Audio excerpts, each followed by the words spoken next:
Good evening, folks. Welcome back to another Monday night live stream. How's everybody doing? Hope you had a fab weekend. Have you gotten any hobby done this weekend? Who's been playing games? Who's been doing a little bit of hobby shopping? What's on your painting table this week? Is anybody hobbying tonight? It's a lot of questions. I appreciate that, but I've just had coffee. That's what it is. I've been waiting to chat to you all tonight, so I've got loads of questions. How is everybody? Let's see, and we'll see who we've got in the chat tonight. If you're new here, please give me a shout, say hello, let me know where you're from so I can say hi to you. Always good to see some new faces in as well, and as always good to see the regulars as well. And yes, I can see there one of them, Lord Maiden. Hello, buddy. How are you doing, Ian? Kodos is in as well. Hello. Ortega. Hello in the rerun, fella. Peter's painting his kill team tonight. Blizzaz is in as well. Hello to you. Chris Warden. How are you doing, fella? Hope you're doing well, mate. Blair Smith. Good evening. Blizzard's got a miscast there. Oh, not good, mate. Dan Kennedy's not feeling too well. Hope you're okay, buddy. If you're watching this in the rerun, mate. Al is in as well. Hello, Al Cluley. Said he's pumped for Firefight, but these beardy lads might get him venturing beyond the Marauder half of the new starter. Is that where your heart was originally, on the Marauders, mate? Was it? We've got Phil Campbell in. Good evening to you, buddy. And we've also got Barry Kleiber. Howdy to you as well, mate. Zingbo. Good evening to you, buddy. Ed's in as well. Major Tom. Hello, Christian Reeves as well. VJ. Good morning to you, mate. Hope you're doing well as well. We've got, is it Kurusu Fenris Wolf? What's up to you as well, mate? I hope you're well. Hello, Paul Taylor. Good evening to you. Feature says, we just added a movie you might like, Bloodshot with Vin Diesel, or Netflix algorithm, you don't know me at all. I must admit, mate, I think I turned that one off halfway through it. I like the idea of it. It felt like a film I'd seen before. But yeah, I think I turned it off, mate. Joachim, hello, buddy. How are you doing? Nice to see you in. Tasty Brain Drain. Nice to see you. Lord Main says, do you mean like Vegeta anti-hero or Max Payne anti-hero? More Max Payne, I would say, mate. Good heart, troubled soul, I think is what I would say. Robert Zunk, hello to you, mate. Wayne Haywood, good evening as well. Yeah, Paul Taylor saying Bloodshot is shocking. Tolmar Greybeard, nice to see you, fella. VG saying, can't wait to add one of them crazy Artificer Walkers to my Forge for the guys. They don't have Dead Zone rules, do they? They do have Dead Zone rules, mate. Yes, they do have Dead Zone rules. I bought them a little while ago, and they come in the Dead Zone booster boxes and stuff like that, mate. So yes, they do have Dead Zone rules. Kirisu's painting Thunderwolves. Nice one. Tabletop Transformer. Good evening to you. Henriksen as well. Nice to see you, Henrik. Hope you're doing well, fella. VG says, new stream for him. I actually got it for the background for when I was talking about the Forge Father stuff, but I accidentally just added it to all backgrounds, and I've just left it, mate. Why not? Because this is building terrain for Firefight. Might have a chat about terrain for Firefight later on as well. Tabletop Transformers needs to get these martyr ships done. At least they're not too bad, mate. You get away with a lot of dry brushing. Spend the time on the sails, and a bit of dry brushing goes a long way on the main hulls. Derek Hodge, good evening to you, mate. Hello, Blair Smith. Paul Taylor's putting together his Infinity Kallstrom terrain. That's pretty good terrain to be. I'll tell you what, mate. It is a bit fiddly, though. It's weird the way it all fits together. It's almost like the four sides don't slot. You end up having to kind of bend one side, and you're thinking, this is going to like snap, it's going to snap. But it doesn't. Zingbo said there's a Marvel Crisis Protocol taxi on his hobby desk tonight. Nice one. Christopher Otterson. Hello, Christopher. How are you doing? Nice to see you in the chat this evening. Christian said he's painted the multi-bases for his Kings of War army, and he's waiting for the rest of the army to be printed before he starts painting everything. That's not a bad plan, mate. I've basically painted a couple of units up just to kind of get the colour schemes down. But I think that's what I'm going to do with the rest. I'm going to kind of build and assemble and kind of get everything ready to go and then just blast through it painting. I think that's probably the best way to do it, mate. Chris is working there, sorry. Yeah, I thought I said walking at first. VJ says, yeah, definitely picking up the Juggernauts up.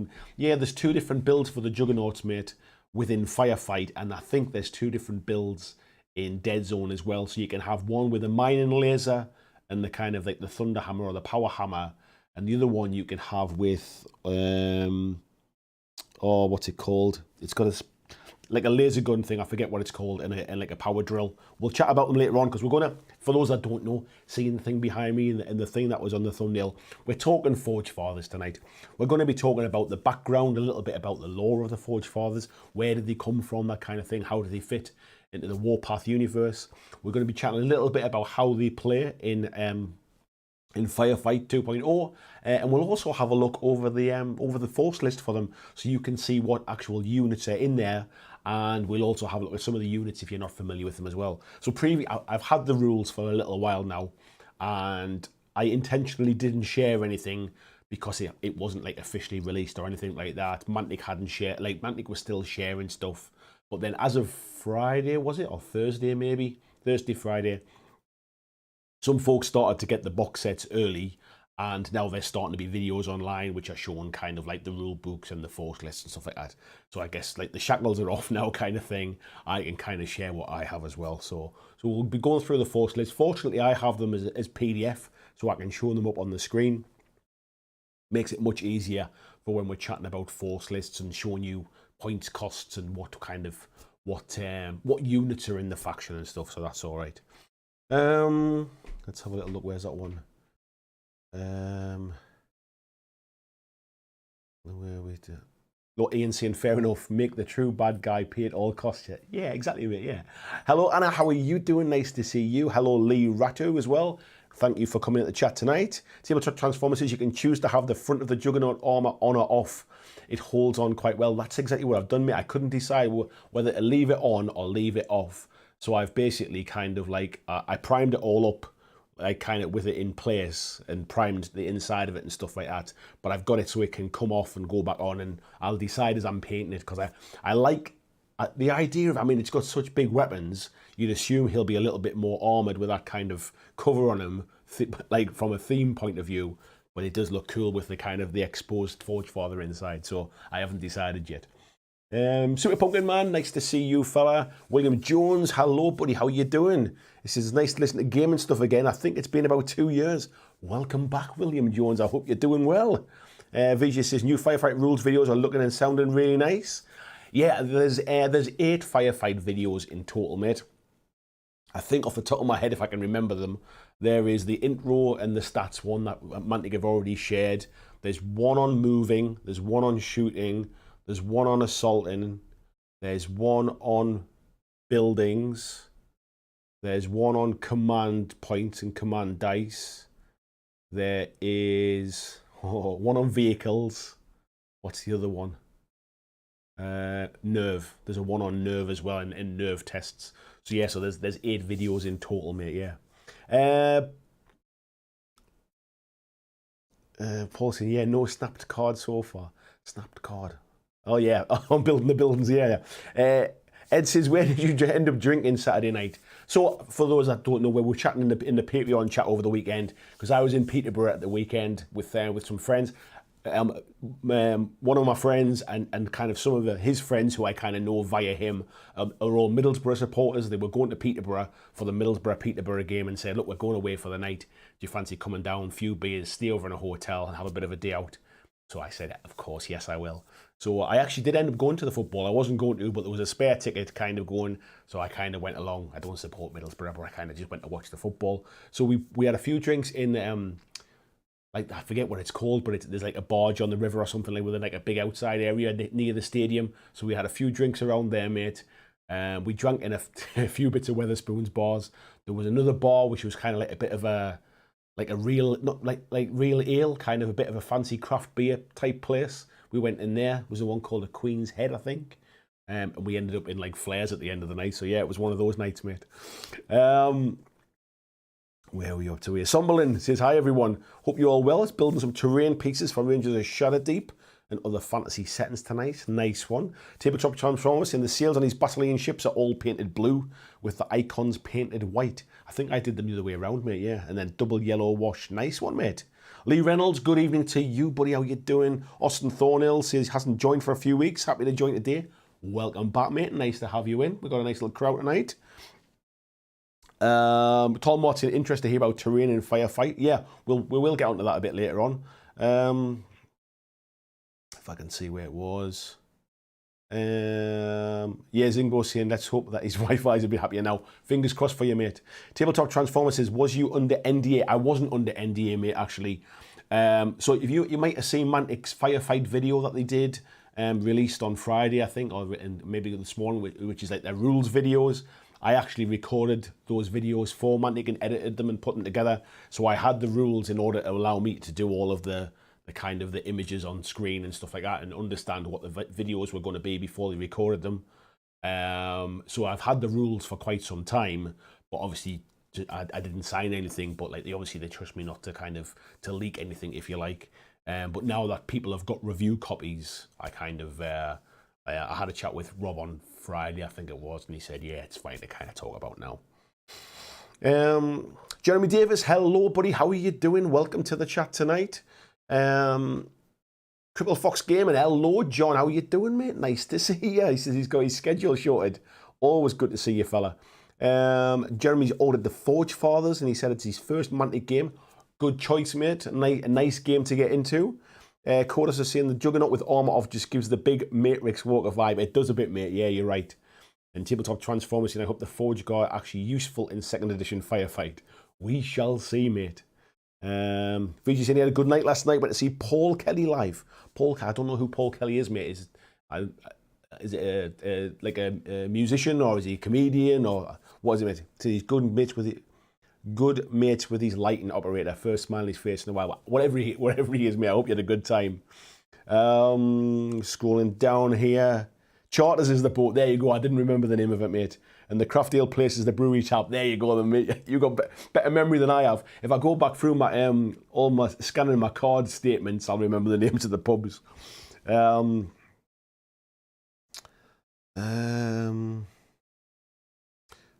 have a look. Tabletop Transformers, I'd love to know if the Forge Fathers have a unit of the Doctor Octodwarfs. They don't, mate. So this little fella here is actually one of their commanders. He's one of their kind of leaders, if you like.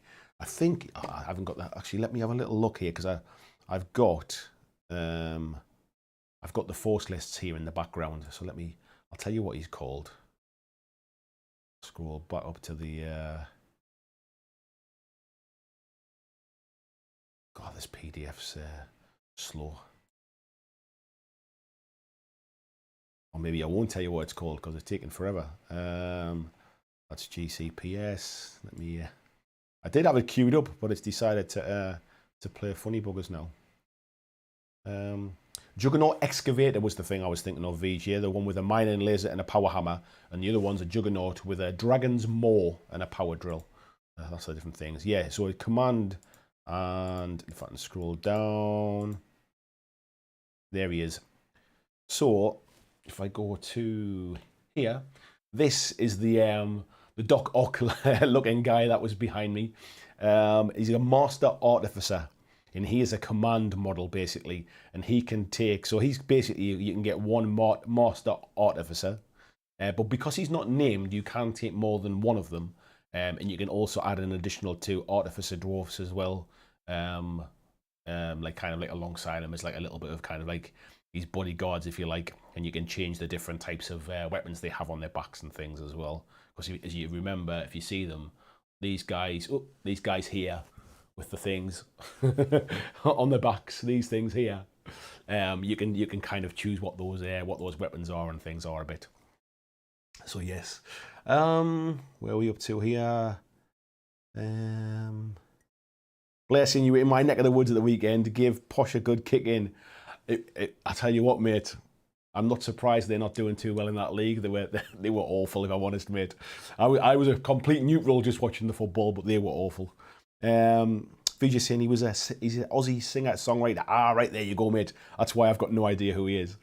John says, good evening. Just woke up from his afternoon nap, wondering where everybody is and slept a bit late. Well, welcome, mate. I hope you had a lovely sleep. Yeah, and Tabletop Transformers said, I thought he'd be a unit leader. No, he's a commander. Major Tom says, I drink in both if I'm in town. Charters is only 5 minutes from the game store. I did. Our hotel was quite close to to the Warhammer store. I had to pass. We stayed at the Park Inn hotel. I walked past Warhammer to kind of come back into the town centre, but I didn't pop in. John saying, if I stay up too late. Oh, VJ, thank you very much, mate, for the donation. Says, now I'm working again. This is the Costa Pint Bacon Sandwich Fund. Thank you very much. And thank you to Stefan as well for subscribing there as well. Christian sharing the link for the Patreon there. Thank you very much, mate. And Tabletop Transformers is like the old 40k command squads. We'll come on to the kind of the units, because I don't think people have really got into a lot of detail with the Forge list yet. So this will be a good way to kind of, we'll be talking about the Forge Fathers, but obviously we'll have a look at the Force lists and stuff like that. Coda's is saying command squads are the thing I missed most in 40k. Good that those are back in Forge Fathers. They are back across the entire range, mate. So if you've got the Enforcers or you've got Marauders, you can basically take like a leader model, and then there's some options to kind of take a sort of like little sort of, you know, like a couple of bodyguards alongside and things. And most units, you basically get like a leader model and 4 kind of sort of sidekicks, if you like. And then for extra points, you can add up to a certain amount of extra models to that unit. So, for example, with Veerman, that's how you end up with like the bigger units that like you can have like up to 20 models in a Veerman squad, even though you can just start with a unit of 5 and you can just keep adding to them and stuff. And then things like coherency. So the way you move in Firefight is you move your leader model and then basically just move your models beside them within 3 inches. When your squad gets bigger than 10 models or 10 models or bigger, that coherency goes up to 6 inches to allow you to have kind of get all the models in coherency. Tabletop Transformers says, have they condensed the orders down? There was way too many. There's not a lot of orders that you can give really, mate. I mean, you can move, you can sprint, you can shoot, you can assault is not really an order, because you either move an assault or you sprint, which then causes a charge if you get into range and an assault kind of thing. You can hit the dirt, which is basically like kind of take cover and sort of heighten your defense a little bit. And that's pretty much it, really. I mean, you can give commands out, which is what the command dice are for, but they are either specific to your leader models or they are specific to your faction. And we'll talk about them when we come on to the list as well, mate. John saying, I've got to stay away from his local friendly gaming store. The money I have is for badly needed haircut, getting serious mullet action going on. Just do what I do, mate. Just shave it off yourself. You save a fortune and all that money can go on miniatures. Ed saying, Legion style movement, nice. It speeds up the game up really nicely. Yeah, I do. It's one of the things I really do like about Legion, actually, and it works really well in Firefight. And it also works as well for, like, line of sight is drawn from your leader model to the closest model in your opposing unit. So it's not just about, like, it matters where you place the other models around your leader. So even though, like, you've just got to pick them up and move them within 3 inches, it matters if you leave them hanging out in the open or if you put them into kind of cover and stuff like that. Where are we up to here? VG says, just noticed donating is a quick way to do an Aussie to GBP conversion. Maybe not the cheapest, but fast. Yeah, I don't know how accurate it is either, mate, as well, because if nobody else donates tonight, when you come back next week, you'll see how the exchange rate has changed. Chuck and Deb Taylor, good evening. How are you doing? Says, home early from work to unbox Bard Song. Ah, very nice. And Tabletop Transformers says, oh no, I meant the orders that uses the dice. So there are quite a few orders. There are some fixed orders, which are essentially basically, so you can use the dice for, is it for a reroll or something like that? Let me just double check, because I've got the rules here. So there's 2 things that everybody can do, which is an extra activation, so like a double activation, or being unpinned. So if your model is pinned, you can use a command dice to unpin it. And then basically you'll have faction orders. So each faction has its own specific set of orders. There's normally maybe 2 or 3. And then your command models sometimes have a command order as well. So there is quite a lot, but generally, well, when we go over them, you'll see what I mean. They kind of a lot of them do similar types of things, but within a theme. So if your army is very much a kind of like a shooty army, some of your command orders will kind of give you more benefits to your shooting kind of thing. That type of thing, I mean. Matt Wilkinson, hello Matt. He's working on his Asterians. Jim Street said, I think the new command orders are like they are in Vanguard. They are, mate, they're very similar to that. They work with the same dice as well, yeah. John said he did finally finish Start of Clan Mix. I am powerful. Super Pumpkin Man says, he's a dumb question. Forge Fathers being dwarfs, is it assaulting action or insulting action? So it's probably a good time to kind of start talking about the lore and the background of Forge Fathers a little bit then, really, because they're not necessarily like kind of miserable, grumpy kind of dwarfs the way that you expect. So within the Mantic Warpath universe, they do have that kind of hardened looking kind of scowl on their face with like sort of slightly kind of pronounced sort of forehead kind of thing, or like it looks like they're kind of scowling a bit. But that's just the way they look, because they're not necessarily humans within the Warpath universe. They are a race of their own. They come from like they're one of the first ever races within the galaxy. Like if Forge Father lore is to be believed, then they are almost the founding kind of race within the galaxy. Others would maybe disagree, but Forge Fathers believe that they are. And they're basically, they're a different race. They look a little bit human-esque. They're a bit shorter. They're about 1.4 meters, something like that. Is it kind of like their average height type thing? They live a lot longer, so they live a couple of centuries, which is part of like what they do. So like, as in, they approach things very differently. So when it comes to like being engineers and kind of into their mining and building weapons and stuff, they're very slow and methodical in kind of in developing and learning the skills and mastering their skills, because they know they've got like a couple of 100 years kind of like on the planet to get good at this kind of stuff. So they're very methodical. They're very kind of they're in this for the long run, and a lot of their plans for the galaxy and what they do are based upon the fact that they know they'll be around for quite some time. So they're not really in a rush to do things. They're quite happy to bide their time. They're quite happy to make the odd alliance here and there if it suits them at this moment in time, knowing full well that in the background they've probably got a plan to do something else kind of further down the line. So it's quite interesting, that background. Coda says, there was a lot of going back and forth between different non-GW games over the last 10 years, with everyone improved the ideas of the other.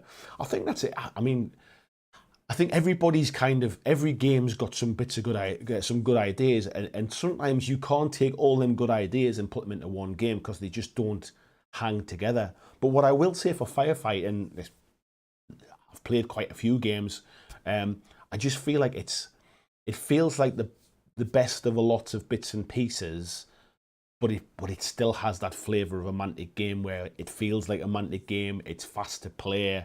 It's not overly complex. There's some flavour in there, as in each faction's got their own flavour and kind of their own sort of specialities, but they don't contradict each other. So like one faction can have like I'm trying to think like different bits of keywords. Things like marksman, for example. Marksman basically is a unit or a weapon with this keyword may re-roll any result of a 1 when rolling to hit during a shoot or a blaze away action. So shooting factions will have marksman as a keyword, but other models within a faction that might be more kind of combat orientated might have like a sniper that has a marksman keyword.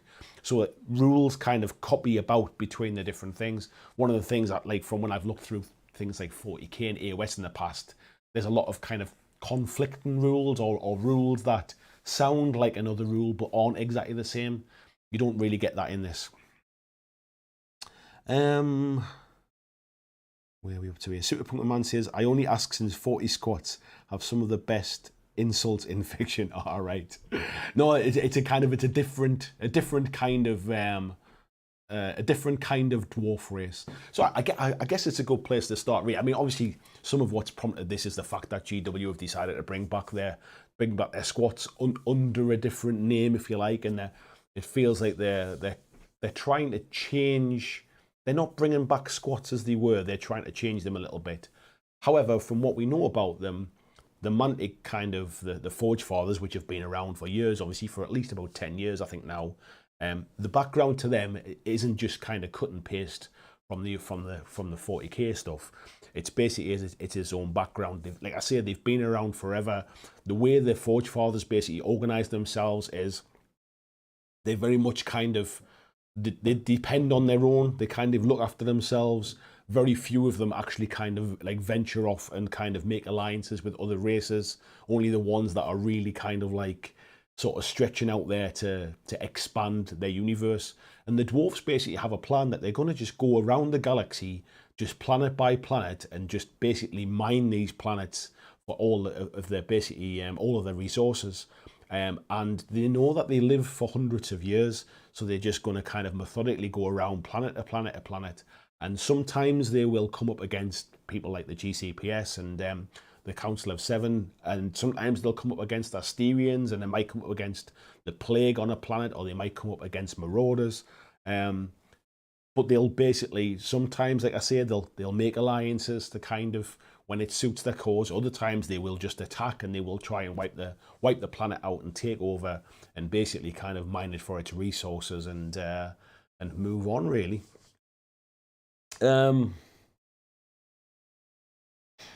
Speed Demon Painting, hello there, says, I actually like these Forge Father models a lot more than the squat preview. Looks more dwarven. Yeah, I must admit, the GW one that I saw, it is only one model, and I'm sure they'll have some fantastic stuff in their range. They always do. But it looks a little bit like it looks like the old Scouts, basically. And I can only imagine from a size perspective, it'll look like the old Scout models kind of thing, really. It's not my particular aesthetic. I don't really like them. I must admit, I am a fan of the Forge Fathers. I think there's some really nice stuff in the range. Things like the Brockers, which are kind of like the miners, almost look like kind of like convicts with the shaved heads and their orange jumpsuits and stuff. I quite like the Brockers. I like the Artificers, which are kind of like the engineers. They're the ones that say on the wall there behind me. They've just got some really cool units. Where are we up to here?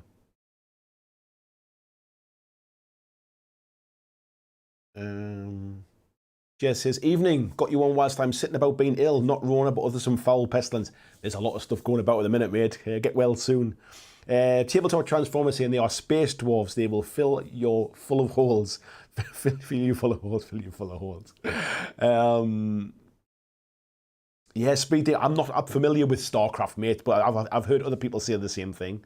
Yeah, John saying, I have a particularly odd misshapen skull. Never thought it looked good when I lost all my hair in chemo years back, so shaving it to the wood isn't for me. To be honest, mate, I think I lucked out, really. It's I don't have the most beautiful of heads, but it's at least it's a relatively decent shape for a shaved head. Mining space beards is always good, no matter the setting. You're not wrong, mate. VGC likes the heavily armored Forge Father look. Yeah, I think, like, again, part of their background lore and stuff is obviously that they're Forge Fathers. That's where their name comes from. What they believe basically is, in their ancient lore, there was a dragon basically that, I forget exactly what happened, but exploded something. great details. And all of the different elements from this thing that exploded basically shot across the galaxy. And they believe that everything in the galaxy is made up of all the different elements of this explosion. And they believe that the dwarves, they were part of the elements that this happened in. And this is why they want to go around the galaxy basically and mine all of these elements back. And it's kind of part of their kind of their sort of their quest in life, if you like it. And they obviously kind of, they've perfected basically their forging different metals and engineering different weapons, and their armor, whilst it looks a little bit kind of cobbled together and a little bit like, it might not look the best, if you like, not like the way the Enforcers are very much kind of like that super soldier type thing.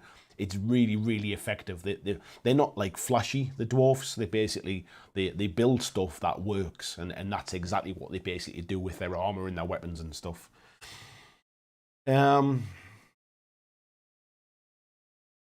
Bloggy's in. Hello, nice to see you, mate. How you doing? Andrew Fairbanks says, are Mantic trying to undercut GW's announcement or vice versa?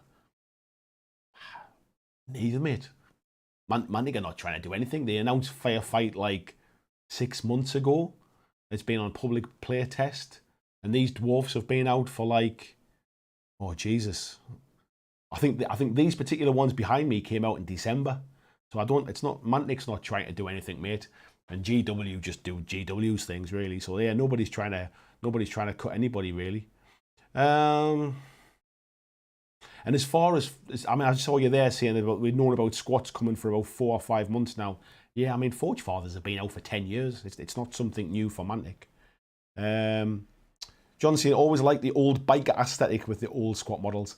Yeah, I think the old ones is a bit, maybe a little bit long in the tooth now. That old kind of biker aesthetic, but I can see why GW have changed it. But as I said before, I quite prefer these ones.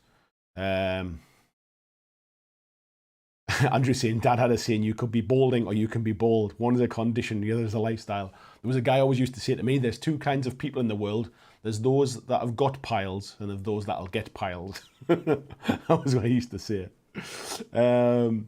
John says, you've got a handsome melon.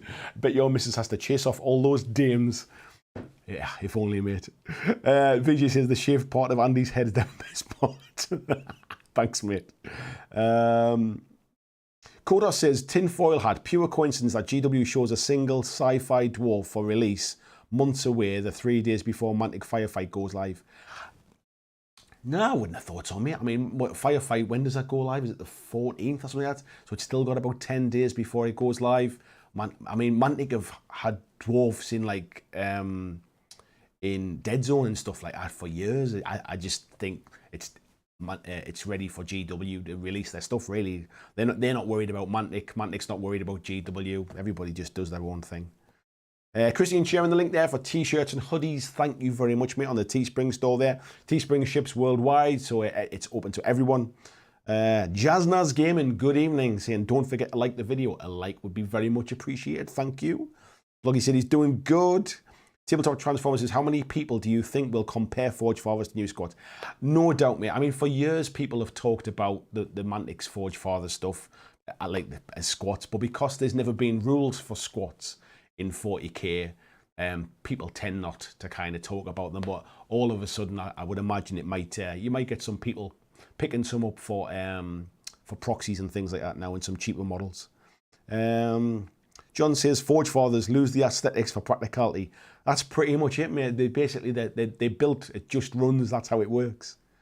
Speed Demon Painting says, what is Firefight exactly? I missed that entirely. So Firefight is a new game, or Firefight 2.0 is an update to the Firefight game by Mantic.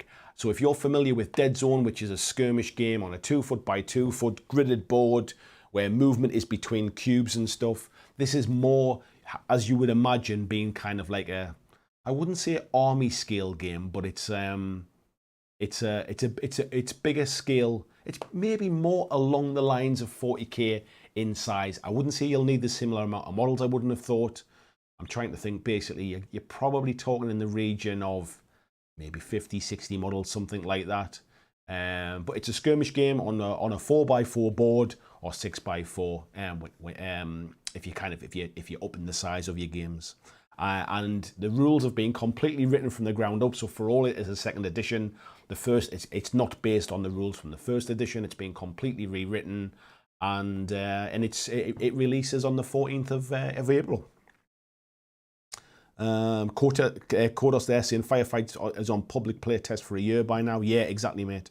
John saying I feel like I'm ahead of the game with Arcanaut Company. Yeah. John Binham, hello mate, how you doing? He said, read something online from Jervis Johnson that said they removed the squats after feeling they'd really missed the mark of proud space dwarfs with the Biker Gang version. Yeah, I've never really been into 40k that much, and I'm not really clued on the background or the history of a lot of the races or anything like that. So yeah, it kind of a lot of the like the nostalgia stuff when it comes to Warhammer goes over my head, mate.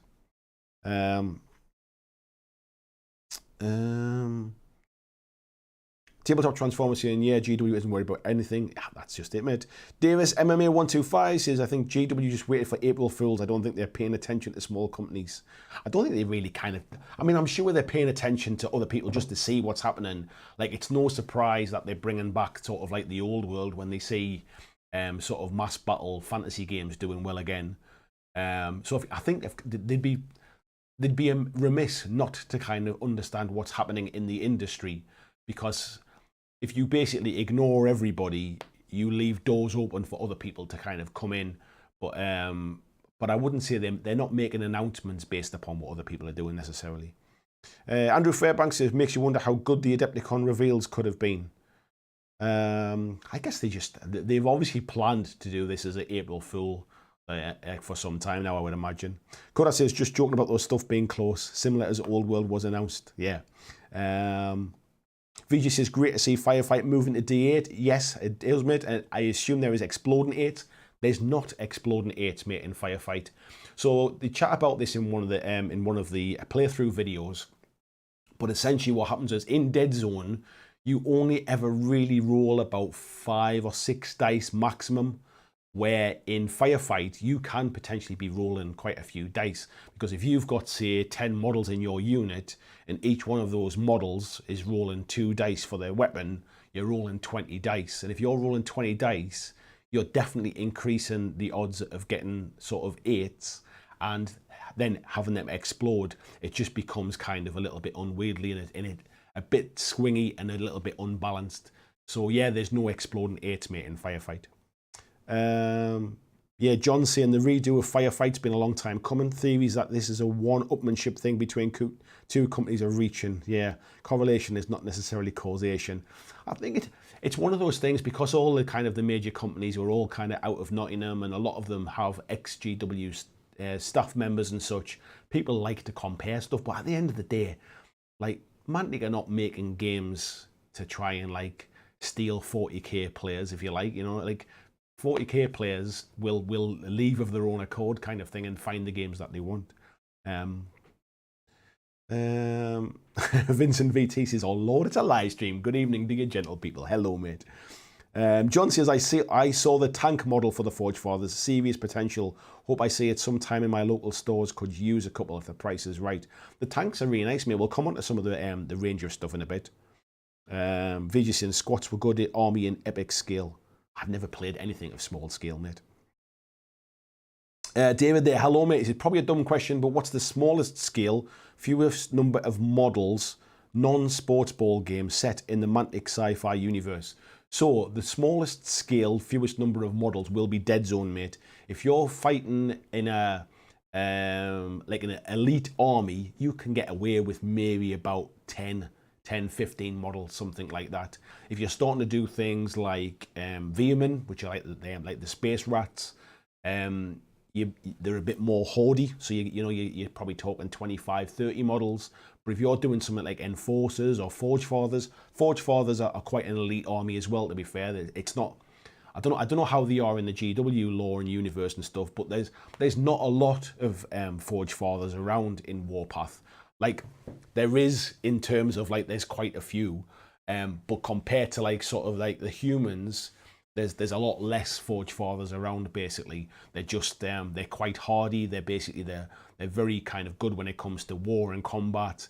They're very weaponized. They're very well armored, but they're not. There's not a lot of them about. So in Firefight, for example, their point numbers are quite high. So they're quite an elite army, really, in the grand scheme of things. So yeah, Dead Zone's probably the one you're looking for, mate. Yeah, VJ saying no. Yeah, Exploding 8 makes sense, but makes me sad. Yeah, I must admit, when I looked through the rule book the first time, and I didn't see about Exploding 8, and I thought I must have missed it, and I went back and read through it a few times, and yeah, it's not there, mate. But I did, once he explained why, I completely understand why.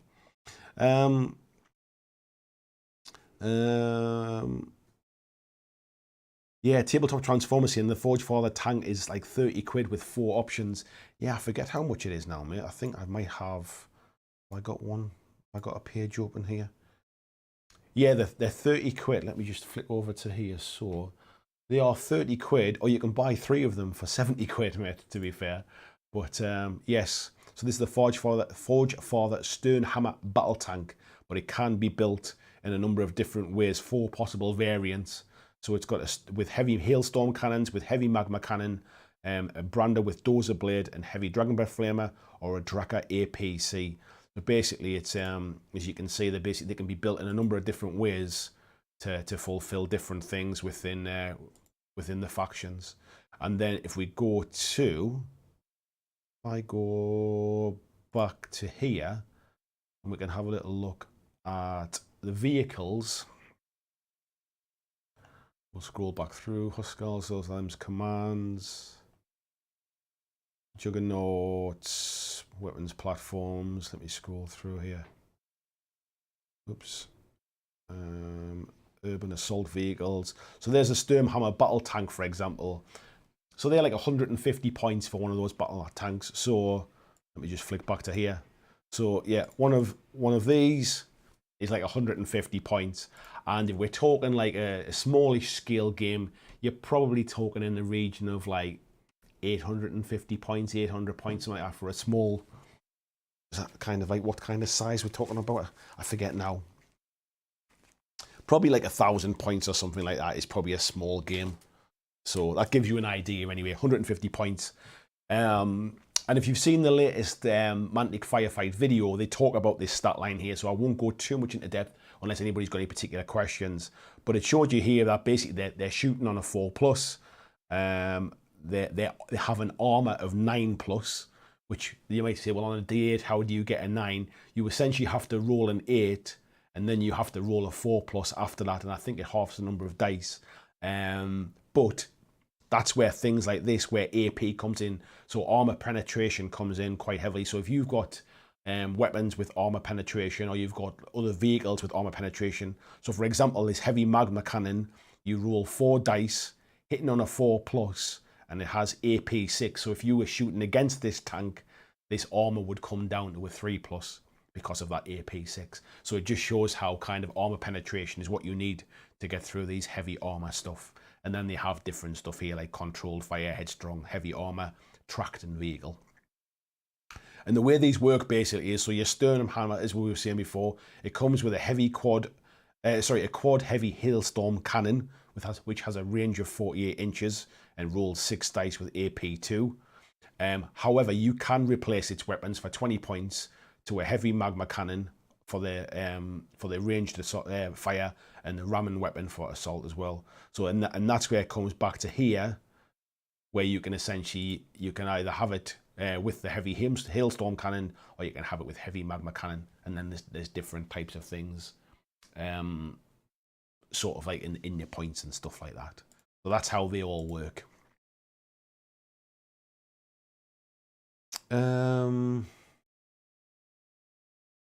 Where are we up to here? Yeah, Quarters is saying there, Forge Fathers in Dead Zone. 1 box of Forge Guard has 6 models, makes a 200-point team. Yeah, and that's enough to get started, mate, as well, to be fair. Yeah, Vincent saying, yeah, an Enforcer Peacekeeper army should have quite a few models. I don't think it does have quite a few models, actually. You'd be surprised, because they're quite heavy points as well. Let's have a little look. VG saying the tank looks gangster. I quite like them, mate, to be fair. Yeah, he says the tank was ruthless for laying down suppression. Lee says that I like the look of both Mantic and GW models. Will invest in buying and painting them up. Yeah, you just buy what you like, mate. At the end of the day, that's what everyone should do. Just don't worry about sort of what everybody else says. Buy what you like, mate. John says those tanks 30 quid each, or 3 for 70 quid. Thanks. Yes, does that say 60 dice? No, it says 6D, mate, I think it said. 6D is 6 dice. Ed saying, rules question, can you shoot into melee in firefight? Can you shoot into melee? Do you know what it is? I think you can, mate. I forget now. Let's have a little look. Assault. Let's have a little look. Let's have a little look. Shooting in ranged attacks. Yeah, I think as long as they're in range.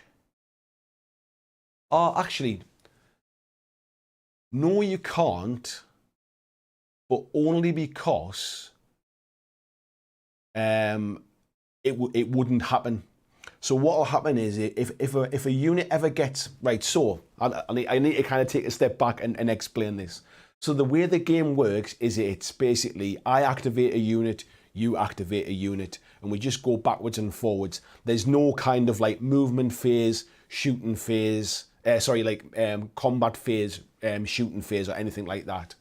So what happens is, if during your turn or your activation you charge into combat and you come in and your 5 models fights against your opponent's 5 models, if your opponent hasn't activated yet, they get the opportunity to basically kind of like retaliate, if you like, and fight back.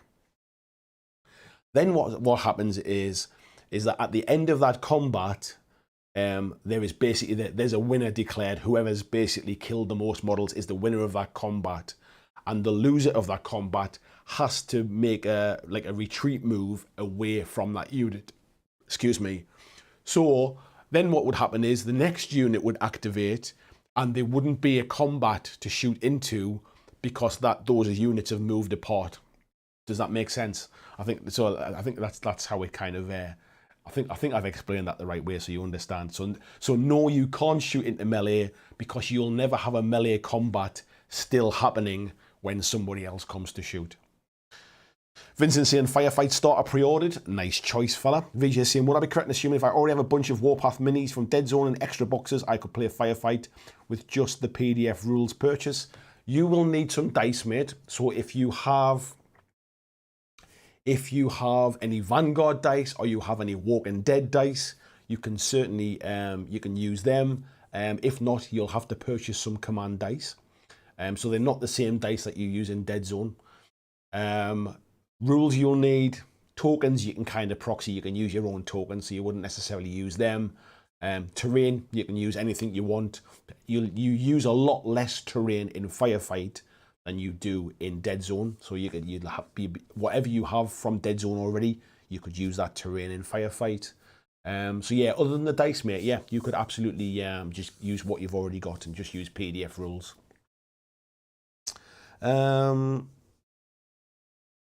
Let's have a little look down here. Johnson. Oh yeah, and Ed saying, yeah, it makes sense, yes. And he's saying there, custom dice, command dice, and command dice and tokens. So I'll tell you what, let's bring it up on the screen. Let me show you what they are so that everybody's aware. Let me go back and I will go to all products, Firefight. Let's see if I can get the pictures up here. If they're in here, actually, let me. In fact, this is probably the best one. So in this bundle here, basically, this is like a Firefight veteran bundle. So if you've got loads of models already and you don't want to buy the starter sets, this is kind of what you would buy. And what you'll find in here is you have the rule book and the force lists, which is obviously what you'll need. The rule book has all of the rules in. The force list has all of the faction stats in. So there aren't any other information required. These are the dice that you will roll for your command. And what essentially these do is every faction starts the game with 3 black dice, and then depending upon the command models that you take in your army, they will give you additional dice to roll, and you roll them at the start of your turn. You add up what the faces are. So for example, the black one's got 1 on here, the orange one's got 2 on there, and the green one's got 3 on there. So if that was what you rolled for your 3 dice, you'd have 3, 4, 5, 6 command points to use during that turn. You can't carry them over to the next round. You have to use them during that turn, and there's a number of things you can use them on, which we'll talk about later. So these dice, whilst they are specific to this game, they're exactly the same as the dice that you use in Vanguard, which are a different colour. They are blue, white, and red. And they're also exactly the same as the dice that you use in The Walking Dead as well. They're blue, white, and red in The Walking Dead as well. So you will need these dice. If you already have some from another game, you can convert them, but they're specific to the game. And then they're just standard D8s after that. And then there's also like counters basically, but these counters You could proxy anything in for them. If they're things to show that you've been pinned in combat, they're things to show that you've activated, that kind of stuff. You could write that on a bit of paper if you wanted to, or you could 3D print something off or something like that if you wanted to. But if you're wanting to play, you will definitely need the command dice and the rules. Basically, those are the two things that are must-haves. Let's have a little look. Custom command dice, D6, yeah, so the D6 meters are just shown there. John saying he's going to start dinner soon. Kodos says there are conversion picks around on how to use normal D6. If you go into the Vanguard, if you go to the Vanguard Fanatics Facebook group, in the saved files section, there's a breakdown of what the different sides of the different coloured dice are, because it uses the same dice. So for example, the black dice have got more ones and blanks on. The green dice have got more threes and don't have any blanks on, for example. Vincent saying, yeah, one-page rules has counters to print out that should cover the ones on the sheet. Yeah, I think it just depends. If you're buying the rules, I think you get the counters with the rules anyway, to be fair, if you're buying the rule book. But like VJ says, if he wants to buy the PDF, then I guess that's different. And he's saying, yeah, could always relabel some dice with stickers or use a conversion chart. Yeah, I would definitely recommend kind of stickering them up, I think, rather than trying to keep converting them each time, because obviously the different dice are different colours and stuff. And he's saying, yeah, thinking of ways to try it out without getting too heavily invested. Absolutely, mate. Absolutely. I completely understand that. But yeah, so dice and rules really are the only two things that you do need. So yeah, let's. I didn't realise time was quite getting on quite so much. So why don't we have a look at some stats and stuff like that, and I will show you what units are actually in Firefight for the Forge Fathers, I should say. So let me scroll up here, because it's so let's go over here. So if you have any questions, pop them in the chat. Add BlackJack Legacy, and I'll try and put them on the screen here so I can see if anybody's asking any questions while we're going through this, because the chat window disappears off my laptop while I'm looking on here. So let's scroll down to the lists. So for those that don't know, basically what happens is you build your faction up through troops, and troops unlock specialists, and they unlock vehicles. So you in fact, I'll show you that bit first. Actually, what page is this on? This is on page 48, so we'll come back to page 48. I'll go back to the start and I will show you how a force list works. So let me just zoom down here. So this is how you're building your strike force. So what you'll have is you start with a command unit. You have to have a command unit, but you can have more than one, but you must start with one. And then basically for every troop that you have in your strike force, you can unlock a commander or a specialist. And then basically, once you've got two of those, a troop and a specialist or whatever, it can unlock a support. So I probably wasn't explaining that very well there. So you must take at least one command unit in your strike force. No other units are required to unlock your first command unit. You must take at least one troop unit in your strike force. For every troop unit you take, you can take a specialist or a command unit. And then for every two troop, specialist or command units in your strike force, you can take a support unit. And that's basically how you unlock your different things. So there's 4 different types basically. There's troops, commands, specialists, and support. Yeah, so that's what we'll be up against in here. Let me just go down there. Was it 44? I think it was. Let's scroll down here.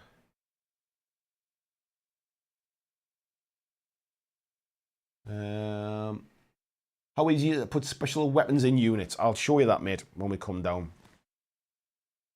So, it's very easy. Let me scroll down here. Sorry, this PDF's a bit slow. It's a bit clunky. Right, here we go. We're back at the Forge Fathers again now.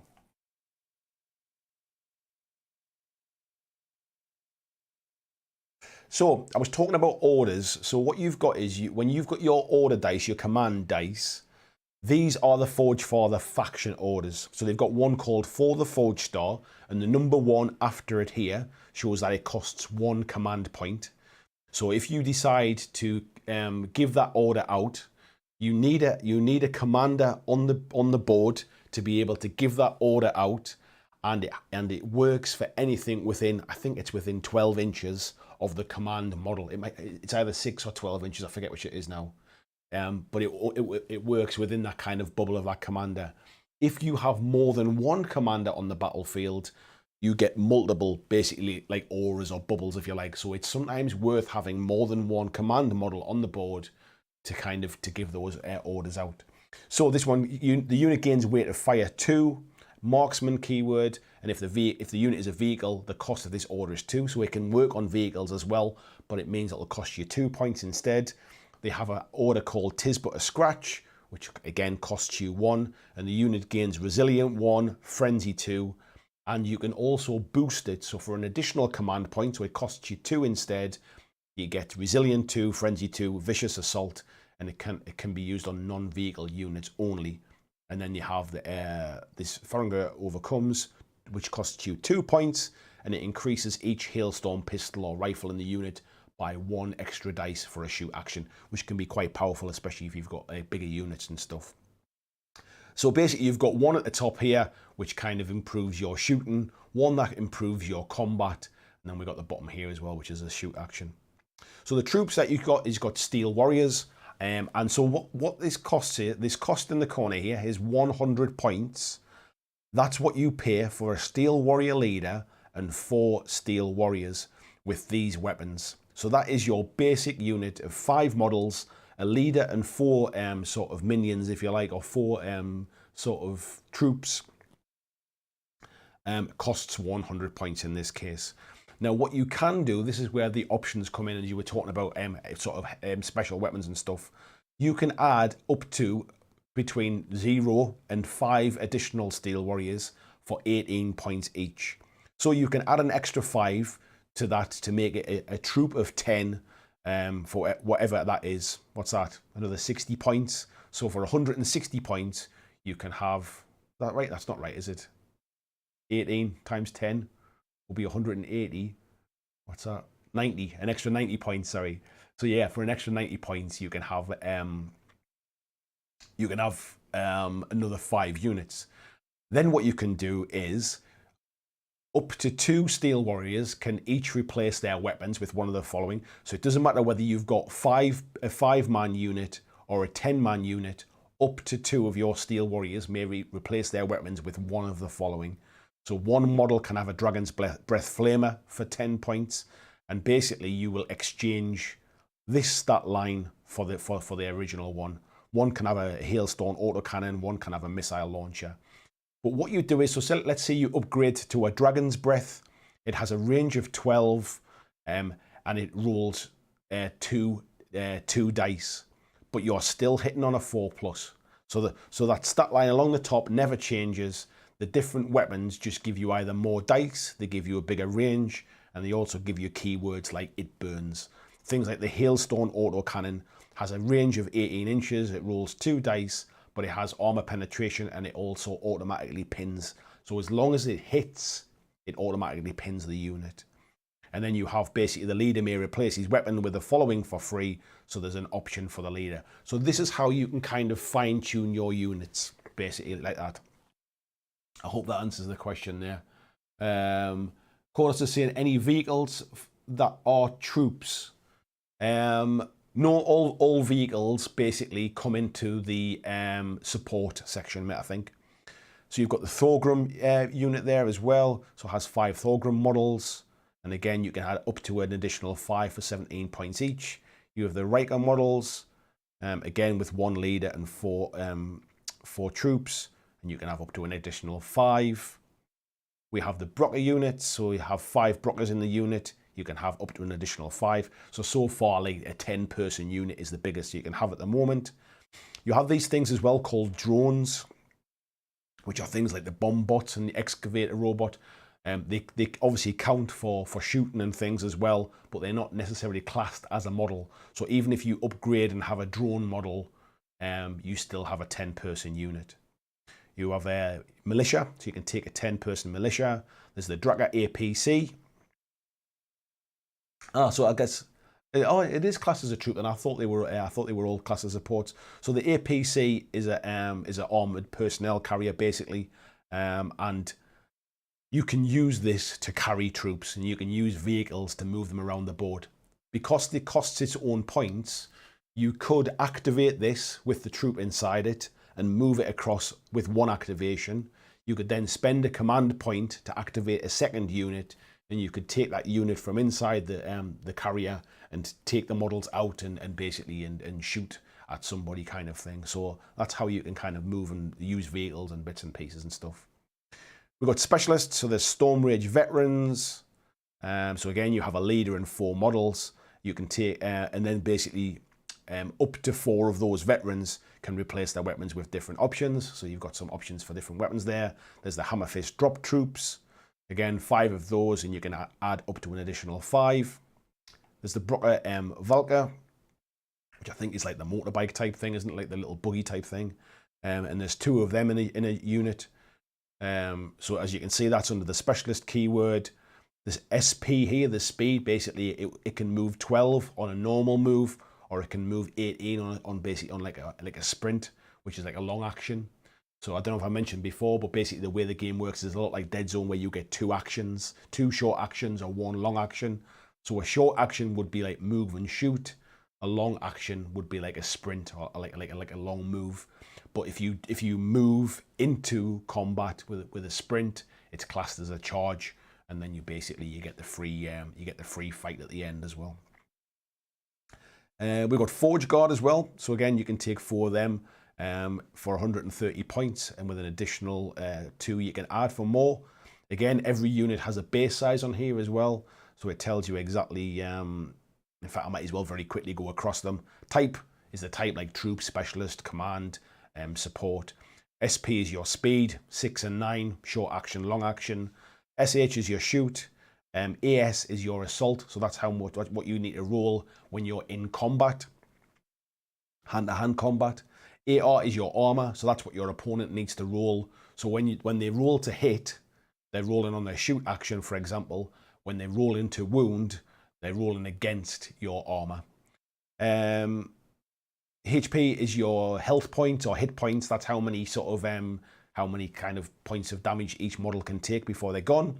NE is your nerve. Nerve is something which comes in when you're talking about when you're like less than half the models from your original starting lineup, to see whether they flee and leave the battlefield. HE is height.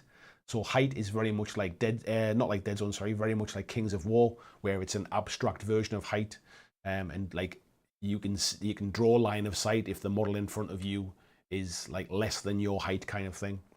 Base is base size. That's the base size that the models come on. US is unit strength. So this is when when we have 2 different units that have claimed an objective. The unit with the higher unit strength is the one that actually claims the objective, for example, and points is how many points that you do. Any new vehicles for the Veermen or Marauders? There's no new vehicles have been sort of taken at the moment. They're basically using a lot of the stuff that was already created for Warpath, but I'm assuming if this is popular, there will be more stuff coming. I think the thing is, if you're relatively new to this, if you've maybe only played Dead Zone and you've never played Warpath, actually once you start looking at some of the vehicles that's around, there's some really cool stuff in there to use. So yeah, there's the half tracks, there's the artificers, which is the ones that were behind me on the screen. And this is where basically what we're talking about before. So you've got a unit with 3 artificers in, and you can add an additional 3 if you want to. And then basically any artificer can replace their weapons with one of these for free. And then any artificer may take one of the following for 10 points. And this is where you get like the welding lasers, the power claws, the buzz saws. You can kind of, you can change them up and stuff like that. Support are the Iron Ancestors. That's like the big kind of like the big dwarf mechs, and there's obviously different types of Iron Ancestors as well. So if you're familiar with those, there's different types with different weapons. There's a heavy Inferno drill. There's an urban assault vehicle. There's a Sternum battle tank. There's the weapon platform. There's the Juggernaut, which was the big guy that was behind me on the screen and I was talking about before for 100 points. And then these are your commanders as well. So you've got a Forge Lord, a Steel Warrior Huskal, and then you've got Thorgrim Huskal, you've got the Chief Brocker, and you've got Forge Guard Huskals as well, and Master Artificers. So you can have some quite sort of like thematic lists, really, the way it lists out. If you just want to have like Artificers and Brockers, you can. If you want to use some of the like the older style kind of sort of Steel Warriors, you can basically just use those. You can mix and match, but it's open enough that you could have, like, for example, I've got these two in two different unit boxes I've got, and I could potentially run those without using any of the kind of Steel Warrior stuff as troops. But there's a good mix of stuff in there. You can see the Dragger APC, which was a troop. I didn't realise actually, but yeah, it is a troop. These are some of the Brockers and the Bombot, which was the drone thing I was talking about as well, that you can use. These are some of the specialists. So you've got the half track. You've got the Forge Guard with the Forge Hammer there as well, and the Hammer Fist Drop Troopers. These are the Artificers. This was the Brocker Valkyr I was talking about, the bike. I love this model, the Juggernaut. I've just been building mine today. And we've got the urban assault vehicle as well, and the Inferno drills. So there's a good mix. There's a good mix of stuff in that list. And I think if you're, let me just get this. Where's my mouse gone? There it is. There. Yeah, there's a good mix of stuff. And if you're just familiar with the Dead Zone stuff, there might be a lot of stuff that you've not actually seen before. Let's have a little look down here and see if there's any other questions that's been asked.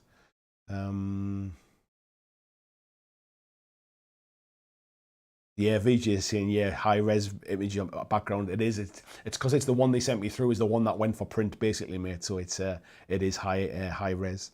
Mark Robinson, hello, mate. How are you doing? Nice to see you there. Saying the Forge Fathers were his favourite part of playtesting. Good stuff, mate. Christian sharing the link there as well for Goblin Gaming. If anybody does fancy pre-ordering this or wants to buy any Mantic miniatures, if you buy them from Goblin Gaming through my affiliate link, you'll save 20% off the list price. So you'll save a few quid, and also I get a little bit of a kickback through commission as well for basically sending you that way. So it's kind of win-win for both of us. Chorus is saying, is the Lancer battle tank in? I don't know what the Lancer is, mate. Is it in for a different faction, or is it a dwarf one? It's not a name I remember. Moose says, is Firefight multi-bases like Warpath? No, it's not, mate. It's single individual bases, exactly the same as Dead Zone. So if you're using your models for Dead Zone, they're the same that you would use exactly the same for Firefight as well, mate. And hello, by the way, mate. Good morning. John saying, brilliant work, lad. Great being able to watch live again. Thank you very much, mate. Always nice to see you in the chat. David Warren saying the Forge Father tanks look really mean. They're like I say before, they're basically the whole point of the Forge Fathers. They are built for the purpose, not to kind of look good. Although they do have that kind of sort of almost dwarven sort of face to the front of them even. VG says the Doc Ock Master Artificer Mini is pretty fun looking. Yeah, I like it, mate, as well. Like I say, I've just been putting mine together today. So yeah, I do like those models. Tabletop Transformer, take care, buddy. Thanks for dropping in. John said he got an Enforcer starter from first edition Dead Zone for about 6 or 7 years ago and initially had trouble cleaning them up. Finished them and they looked fantastic.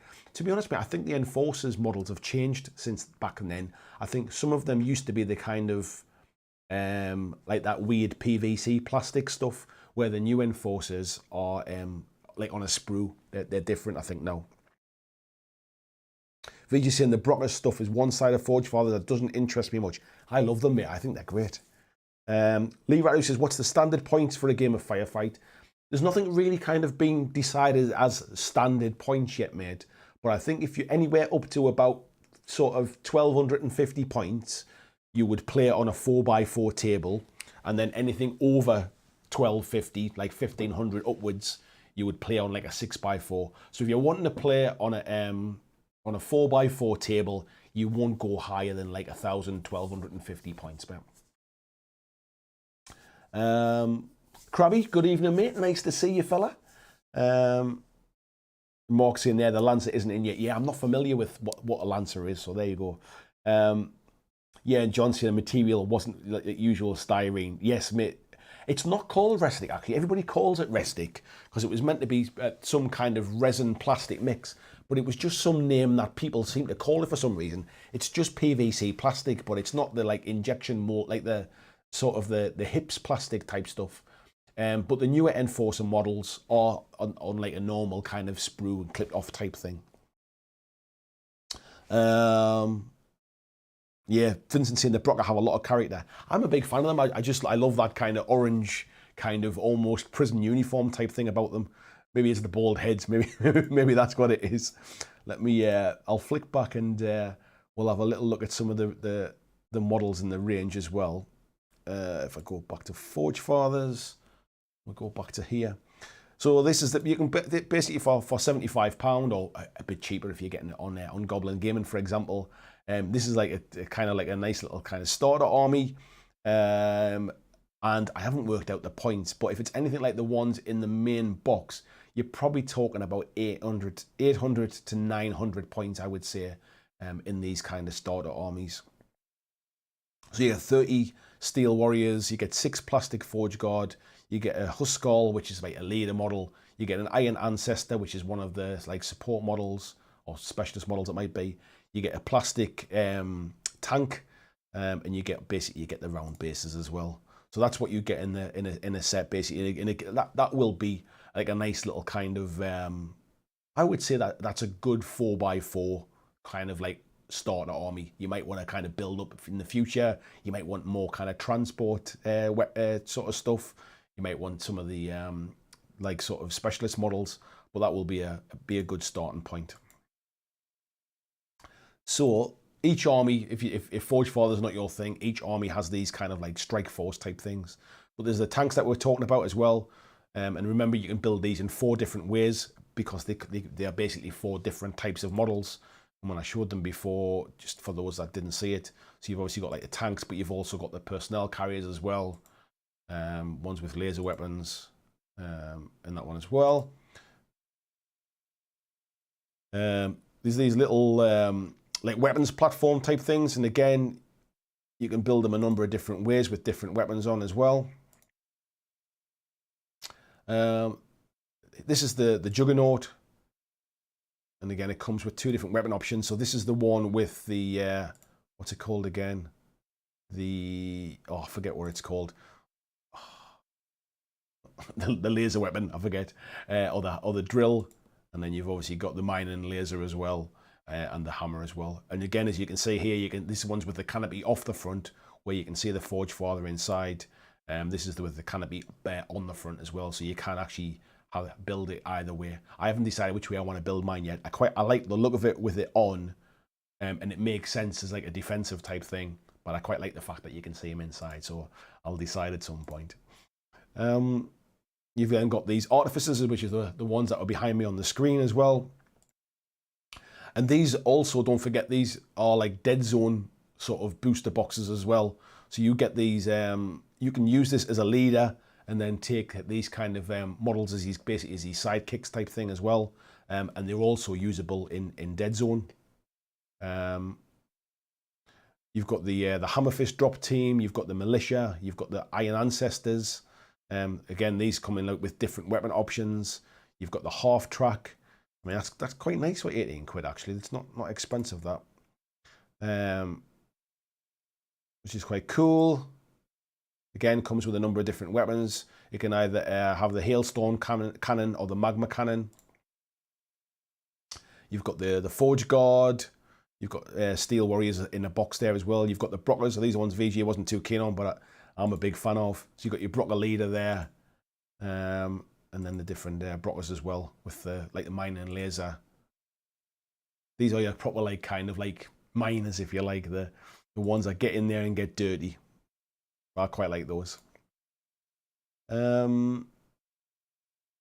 And then you've also got half tracks there as well. You've got the Thorgrim team, which is kind of like a leader model as well, with these kind of these sidekicks again, which again is quite nice.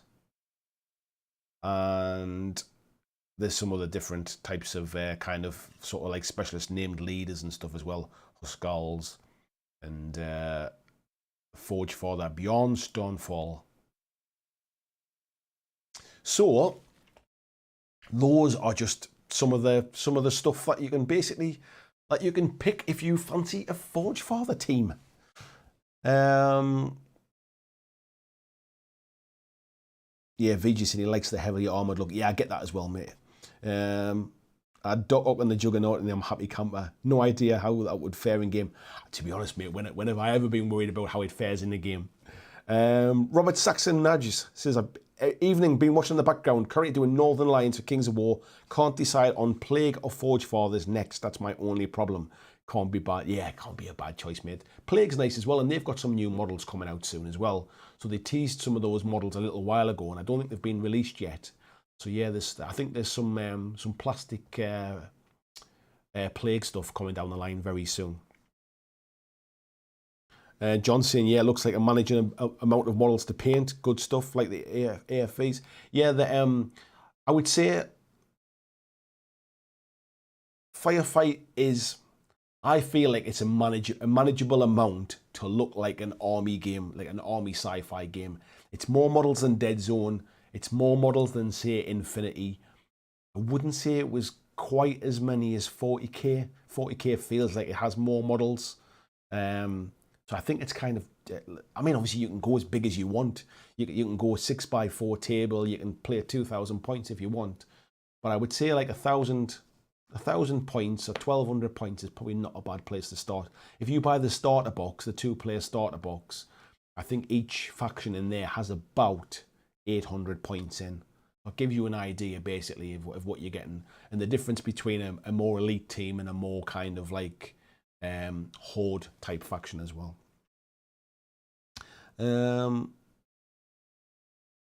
Jeremy Davis in like the vehicles, yeah.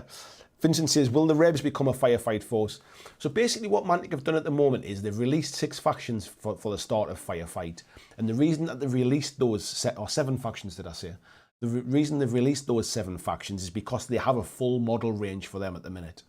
So they have, like, their main troops are in plastic, that kind of thing. There are some factions, things like Nameless and things like Rebs and that kind of stuff, where there's not like a full fleshed out sort of faction for them yet. So if they were released a list for it, basically, there'd be no models available for them. So what they'll do in the future is, if the game does well and people play it and people want to keep supporting it, I've no doubt what they'll do is they'll release newer factions, things like Rebs and stuff, and they'll release a load of new models for both Dead Zone and for Firefight at the same time. And that way they can basically flesh out other factions. So there's plans to do more factions in the future, but the reason that they've started with these 7 is that these 7 armies, if you like, or these 7 factions already have like a full fleshed out range that they can use. John saying the Imperial Torx vehicle should have been a half track. Christian sharing the link there as well for Amazon. Thank you very much, mate. If you are shopping on Amazon, if you click through my affiliate link, it really does help the channel. So thank you very much, Christian, sharing that. David Warren says Firefight seems like its size of Legion and with the same flexibility. Yeah, I would say that's probably not a bad comparison, mate. John says, isn't there a Space Commies faction too? The Great Galactic Co-Prosperity Sphere or something like that? There is the GCPS, which essentially are humans.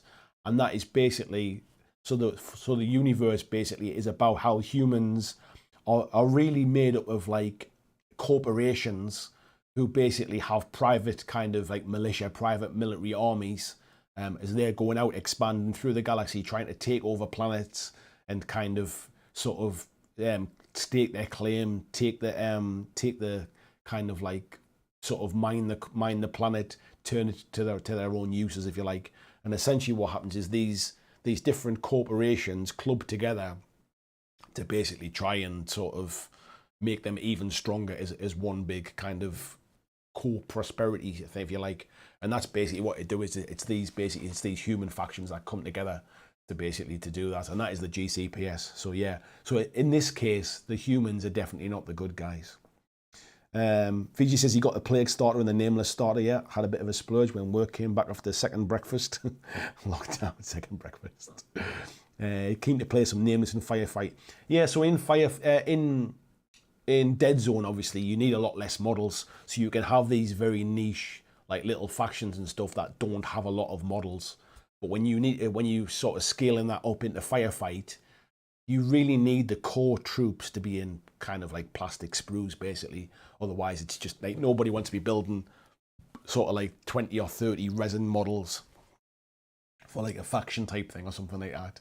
So I think it's at that point that we start to see those newer factions come in. JMXH says, weird question, but do you know any place in Northeast you can find table games regularly? I'm in Durham and really struggling to find people to play with. Hello, mate, first of all. There's a few, I'm obviously more Newcastle way. I'm a bit further north than you, mate. But there's a lot of different gaming clubs around. There is, I think there's a Durham War Games Society that plays lots of different games. If you start to come a little bit further north, you've got there's a shop at Stanley called the Bearded Card Trader. The guys there play things like Song of Ice and Fire. They play Blood Bowl there. They play Marvel Crisis Protocol there. They play a lot of card games. If you're not a member of the BlackJack Legacy Facebook group, mate, come and join the Facebook group. There's a load of local lads in there as well, and they'll put you in touch with a lot of people. There's obviously a few clubs a little bit further north as well, like up here in Newcastle and things, but it might be a little bit far for you to travel. And there's a lot of stuff like around the Stockton and Middlesbrough area as well. So yeah, there's definitely plenty of clubs out there, mate. A lot of it depends on what kind of games you play, and obviously depends on whether you're willing to travel as well. Take care, Bloggy. Paul saying it's nonsense. There isn't a fleshed out model range for Rebs and Nameless. Yeah, but they don't. What they don't have is the hard plastics, mate. Exactly, that's exactly what they don't have. So that's kind of what I'm saying.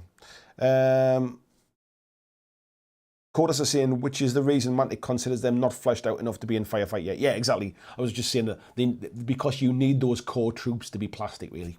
Vijay saying some multi-part nameless kits will be great. I think, to be honest, I think they'll get there eventually, as long as this is kind of successful. I mean, Dead Zone 3rd edition is kicked off and it's been doing pretty well. And they've invested in new Marauders as part of Firefight.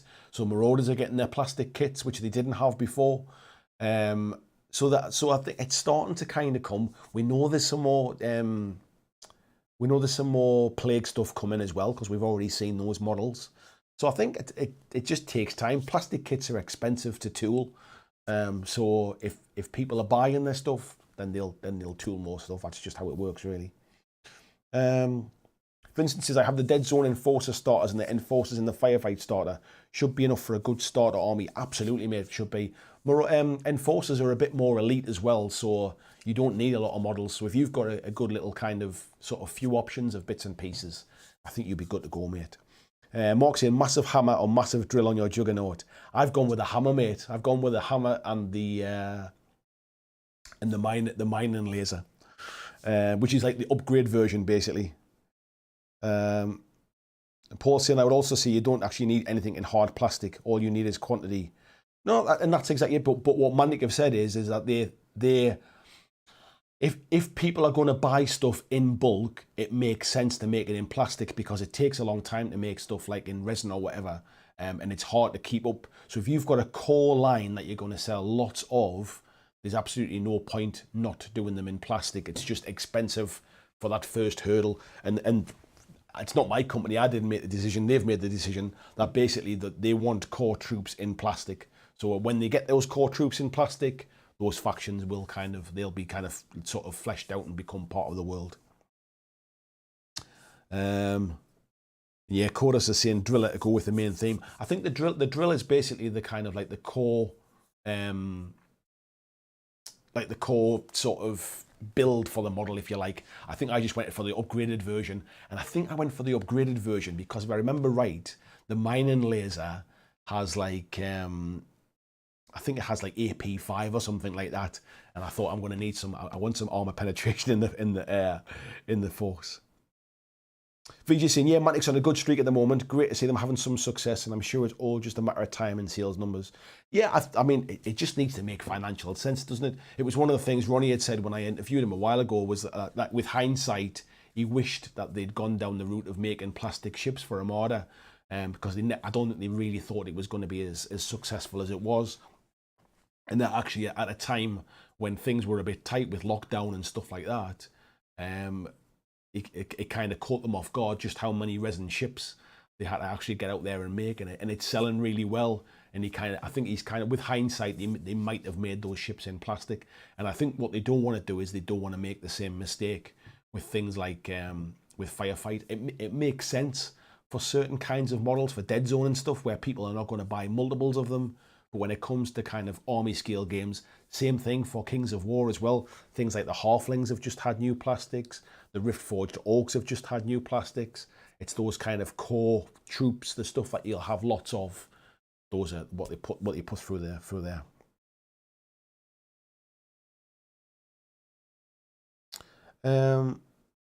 Paul says, I'm sure there's a reason. I'm not sure I buy it. They release Kings of War rules for miniatures from other companies to get people to play. No, I know what you're saying, mate, but the Rebs and the Nameless, at the end of the day, they're a company and they make money of selling miniatures. So why would they make rules for miniatures that they don't sell? I know they've done that in the past, but that was like 10 years ago when they did that, 12 years ago when they wrote Kings of War, and allowed people to kind of, like, I say allowed people, but encouraged people to use minis from a game like from other games. This is different. They're going down a different path. It's the same with Dead Zone. They're trying to sort of just have the factions with the minis that they make themselves. They're going down the same path with Kings of War now. I mean, it feels more and more like they're phasing out. They're kind of like sort of their legacy type armies and stuff like that. So I think it's right. It's right business sense. I mean, but they're not a company. This is why it always kind of frustrates me when people say, "Oh, like Mantic's like a miniature agnostic company." They're not. They're just the same as any other company that sells miniatures. Paul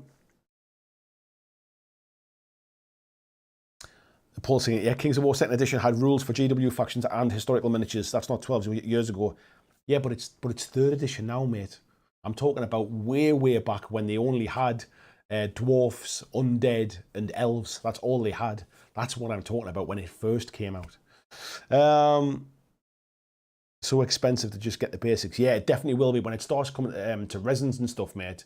Resins quite expensive when if you're having to buy like a unit of sort of 30 models or something like that. I wouldn't want to be buying 30 resin models for my basic core troops, which are probably cheap and expendable within the game as well, mate. As well, yeah, that's it. And it's, yeah, saying the same thing as well about Clan Skaven as well, and the Acolytes. Exactly, mate. Chorus is saying, as for Kings of War, it's now the main complaint I hear, no models for the rules. Yeah, then that's the thing as well.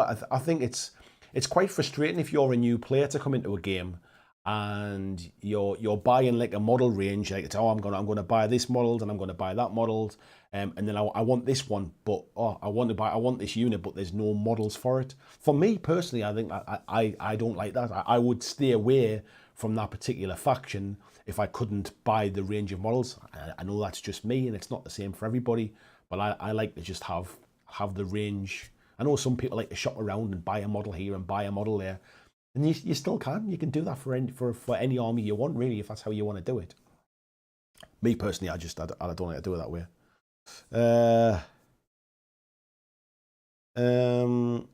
Mantic's new plastics are really great and reaching the higher tier production value in the industry. Yeah, I think, to be honest, mate, they've come a long way. I would still say that there's some of them like the Halflings I'm busy building at the moment. I think they're great. The Rift-Forged Orcs I've been playing around with, I think they're great. I think GW are still the kind of the standard when it comes to plastic miniatures. There's companies like Mantic, like War Cradle, who are doing their own injected plastic now. There's companies like Weird Games, who I think make fantastic plastics. But I think they're certainly not the night and day that they used to be a long time ago. Chorus is saying Mantic need to find a plastic caster in Europe in the future. I think the problem is, mate, it's just cost. It's the cost. There's only really GW does plastic manufacture in the UK, and we all know what that does to the cost of the product and stuff like that. Everybody else is really using kind of Far East manufacture, so it doesn't matter who you go to, whether it be weird plastics. I think War Cradle might have some production in the UK now. I think they might have bought some machines, I think. And I know Corvus Belly have bought some new type of injection molding, some plastic injection stuff that they're starting to do a few bits of models with. But I think it just depends. It's all about scale. You really need to be doing big numbers to be investing in your own kind of facilities and stuff like that. Yeah, VG is saying so many good companies out there now as well. Yeah, and have caught up technically with GW. GW still make fantastic minis. You know, I'm not going to knock them and stuff like that. But their games leave a lot to be desired for me personally. So it doesn't matter how good their minis are if I'm not going to play their games really. Johnson, yeah, he's tried North Star stuff and he's pleased with what he got. Good quality, good price. Yeah, that SIO casting thing, I think that's the stuff, mate, that I'm talking about for what's it called? Corvus Belly. I think that's what they're doing with that. Is it SIO casting thing? Kodos says there's also Renedra in the UK doing Perry stuff. Yeah, I don't think Renedra have a lot of sort of. I think the basis for Mantic come from Renedra randomly. So maybe it's just about production. I mean, it might be a cost thing. It might be just they're not very good at something. Do you know what I mean? I mean, all I would say is the stuff that they're getting produced now is obviously of an acceptable price to them, and the quality's good. So it's obviously working what they've got. Greg Cherry, hello mate, how you doing? David saying Corvus Belly's new Warcrow game will be all Cyoplast. I hear the Cyoplast hard is supposed to be really nice. I saw it at UK Games Expo last year, and it's a bit funny looking. How it works. It's like injection molded plastic, but not like with the big kind of expensive dyes the way that kind of like GW do it. It's almost like a combination. It's almost like injecting plastic into like a resin. The way they make resin models kind of thing. It's a weird thing.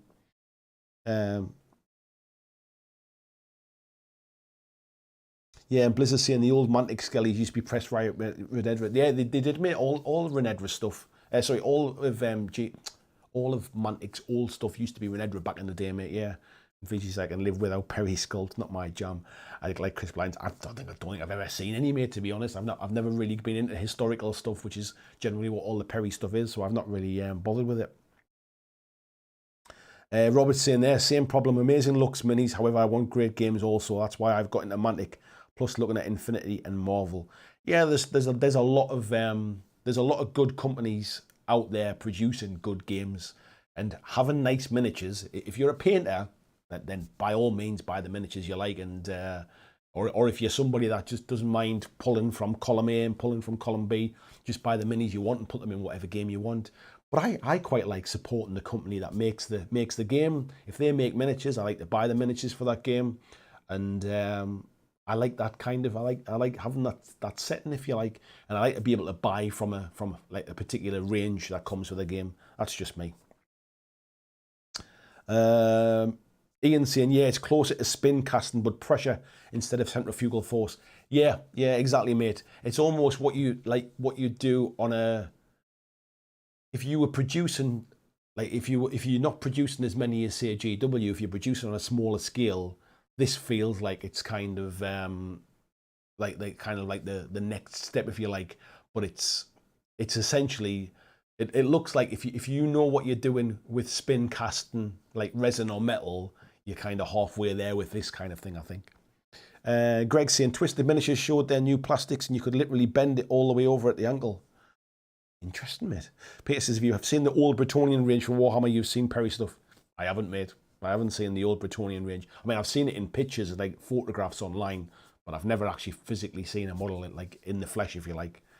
But also, that's the old Perry sculpt. That's not the sort of Renedra plastics I think that people are talking about. So, Well, how are we doing for time? Let's have a little look. We've still got like 70 people in. If you lot are all still happy to chat, I'm still happy to keep going. I've got my bottle of water here. Keep me going. Peter Cooman, blasphemy. I was never interested in either Warhammer Fantasy or Bretonians, mate. I honestly don't get the kind of nostalgia for that kind of stuff. I was never into gaming back when Warhammer Fantasy was big. I kind of got into it much later in life. So yeah, I've never been a fan of like the old dwarf stuff. I've never been a fan of the old like Bretonian stuff that everybody seems to love. I don't know anything about the old Warhammer sort of like sort of Rogue Trader era, any of that stuff. I don't have any kind of like nostalgic feelings for things like Blood Bowl or for what was the other thing called, Mordheim, or any of that stuff. It was all way before my time. So it's really easy for me to just kind of overlook all of that stuff. So when things like these like sort of Scott things come out and everybody's getting all nostalgic about stuff, just doesn't mean anything to me. Vijay says, yeah, people shouldn't feel locked into a particular rule set because they like a company's minis or vice versa. But finding a company that has both. Yeah, exactly, mate. Yeah, I do agree with that. Peter saying, I have quite a bit of the Periplastics. Their Zulus and British Infantry are great. Yeah, I don't think I've ever really even seen any like historical stuff like up close. I saw some of the Warlord stuff, obviously, but like anything else has just never really interested me. Ian saying Old World was great in a weird environment, even if you didn't like the game, so much richness. I'm not really into fantasy that much, mate, if I'm perfectly honest. That's one of the reasons. Like I'm not into Lord of the Rings or all that kind of stuff. I've never really been into the whole kind of like dragons and magic type stuff. Even when I'm playing, like if I'm playing a video game, like sort of something like Elder Scrolls or something, like I never do any of the magic stuff. I always just build like a fighter or something like that. So I've never really been into any of that kind of sort of like fantasy and swords and like magic kind of things. Sci-fi has always been more my thing.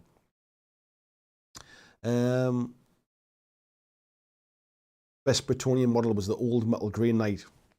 Doesn't mean anything to me. Vincent says he's Kings of War, Go-To's, Mantic, Reaper, Historicals, Fireforge, Oathmark. GW making more display models now. I think there's a lot to be said about that. I mean, they sell a lot more now, so they're doing something right. This is not nostalgia for me. I have an entire army of Bretonians. Yeah, but if they brought them back, you'd be all nostalgic about them, wouldn't you? It just doesn't interest me. Greg says, was 2000 AD Slaying big over the pond? Minis look awesome if it unfamiliar with comic. I don't know, mate, if I'm perfectly honest. I mean, I remember getting 2000 AD comics, and Slaying doesn't really kind of... I mean, 2000 AD stuff, like, sort of was big in the UK because it was a UK comic. But I don't remember Slaying that much, if I'm perfectly honest.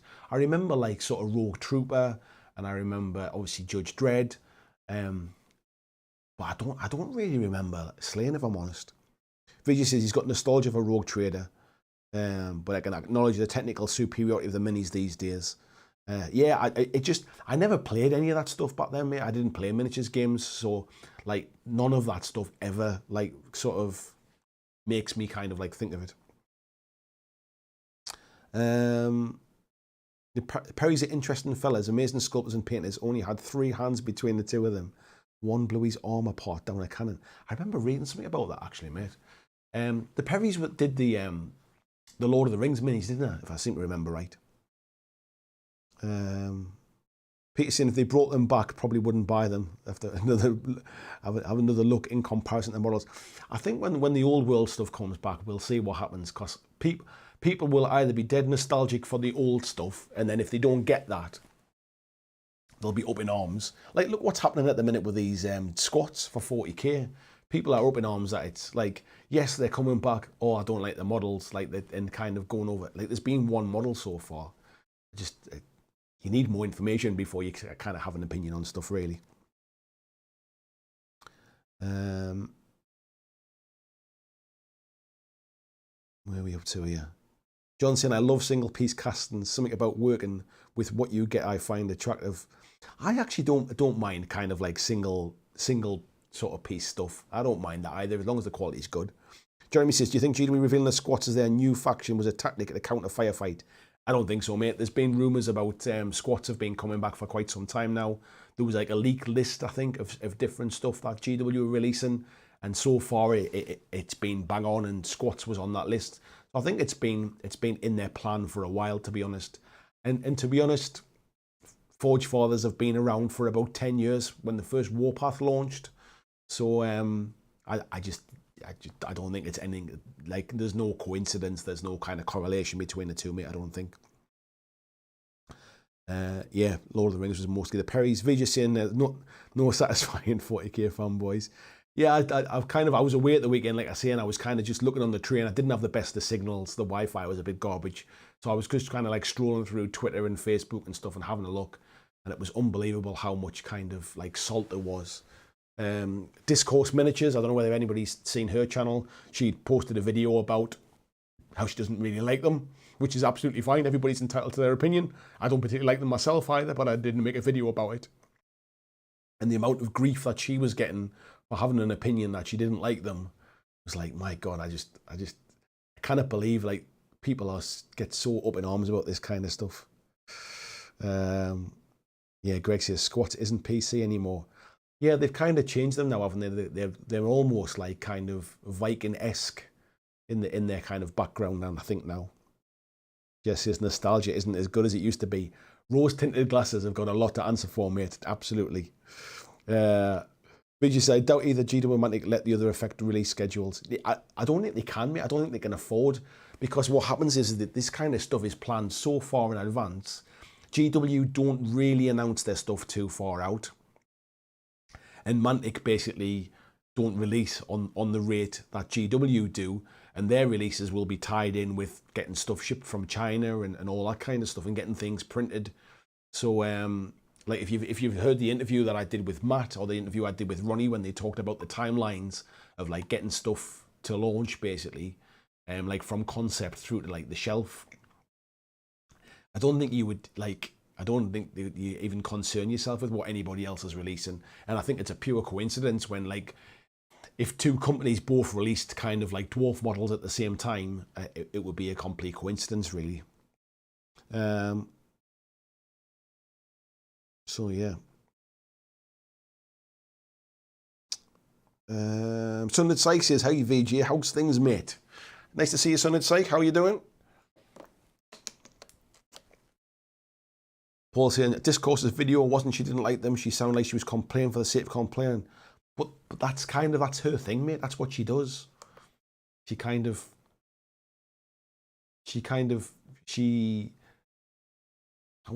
is negative the right word? She's generally pretty like down on stuff. That's just what she does. So but it doesn't matter. Like she can say what she likes in a video.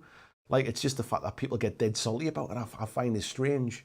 I just find it weird. Like, people love to get up in arms about stuff. VJ says, I stopped giving Discourse views ages ago. She's an outrage merchant. I actually quite like her as a person. I've chatted to her a few times online. Like we're both in like a Discord group for like creators and stuff, and I've chatted to her, and she seems like a really nice girl. So as a person, I quite like her, actually. I don't really watch our videos, but I don't watch 40k stuff. I don't really watch Warhammer stuff, really. So I generally not because I don't like her. I don't watch it because it's not really a topic of interest that I'm interested in. But I actually quite like her. Blizzard says GW did announce the old world 3 years ago, but that was definitely an outlier for them. Yeah, it absolutely was, mate. Yeah, it was very, very much an outlier, mate, to be honest. She pretty loves praising Maya. I did say that, mate, yeah. Greg says, yeah, she has crazy growth, over 350 in a live chat. Yeah, I saw she'd done the first live chat, mate. Yeah, it was her first one. Vijay saying she caters to neckbeard mourners. That's kind of, it's like, you have to appreciate what she does, because she knows who her audience is, and she absolutely makes videos our audience want to watch. And to be honest, that is a sign of a good YouTuber, if you like. She absolutely knows what her audience want to see. She knows exactly who her audience is, and she caters to them with her titles, with her thumbnails, with the content. She absolutely kind of like nails it down. Like, she plays lots of different games. Like, if you chat to her, she plays Batman miniatures game. She plays she played Moonstone. She plays loads of different bits and pieces. She plays lots of different miniatures games. But her videos are very much down the line of evil GW type thing. So if you're somebody that's already kind of made your mind up that GW are an evil corporation and you hate everything to do, she will absolutely cater to your tastes, kind of thing.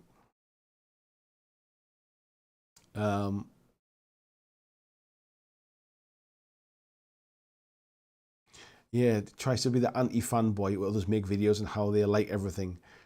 Yeah, and she talks about the stuff they don't. Yeah, I think it's, yeah, it's like there's two sides to the coin. There are some people who absolutely kind of make videos about everything that GW does, and they release a lot of stuff that there's a lot to make videos about, and the audience is big. So, but then being the anti-something can sometimes work in your favor as well. The only problem is it's really, really tiring to be negative about stuff. It's actually mentally and quite physically draining to be negative about stuff all the time. And even if that's from a constructive point of view, if all you're doing is kind of saying why you don't like something all the time, it's quite draining. I personally couldn't do it. If I don't like something, I tend to not bother talking about it, because it's just, I feel it's time and energy I don't need to waste on talking about stuff that I'm never going to play, I'm never going to buy, I'm never going to watch, I'm never going to read, whatever it is. I couldn't sort of like sit here every week and just talk about all the stuff I don't like. Life's too short for that.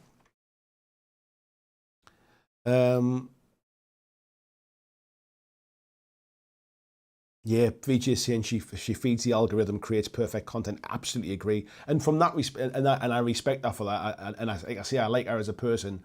She absolutely knows what her audience wants. And I can't disagree with that. VJ says positivity for the win in my book. I get enough negativity in my own life. Yeah, honestly, I just find that, like, I mean, this channel is never going to be massive. I'm never going to be one of these channels that hits 100,000 subscribers and all that kind of stuff, because one, I don't talk about GW stuff. Two, I don't talk about negativity. I don't rant about stuff like in terms of like getting up in arms. I don't like release a video 30 seconds after something gets announced and like jump on the back of it and like get all hyped up for it and kind of thing and I talk about that. I talk about stuff in my own time, about what I like, regardless of whether it's popular or not. And that's kind of who I am, and that's what I do. And I'm a hobbyist and a gamer, really. And I enjoy doing this, and I enjoy talking to other people who feel the same kind of thing. So I'm never going to be one of these people that gets like overnight growth of like thousands and thousands of subscribers, because the people that do that generally are people that create controversy or react to controversy, because that's what people click on.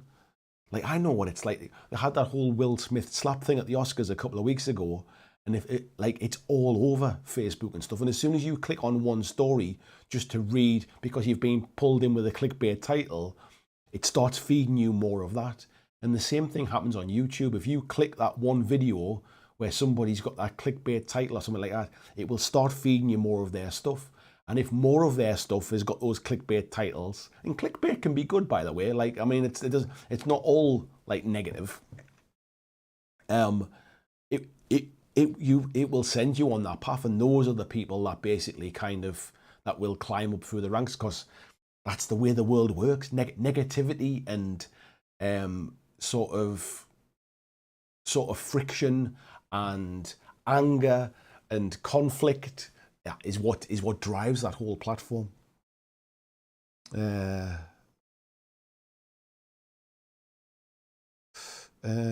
Lawman says, life's too short, you should dance. Exactly. Coda said, another YouTuber once said, for every chapter master Volric, you need a discourse to balance things out. I just find you.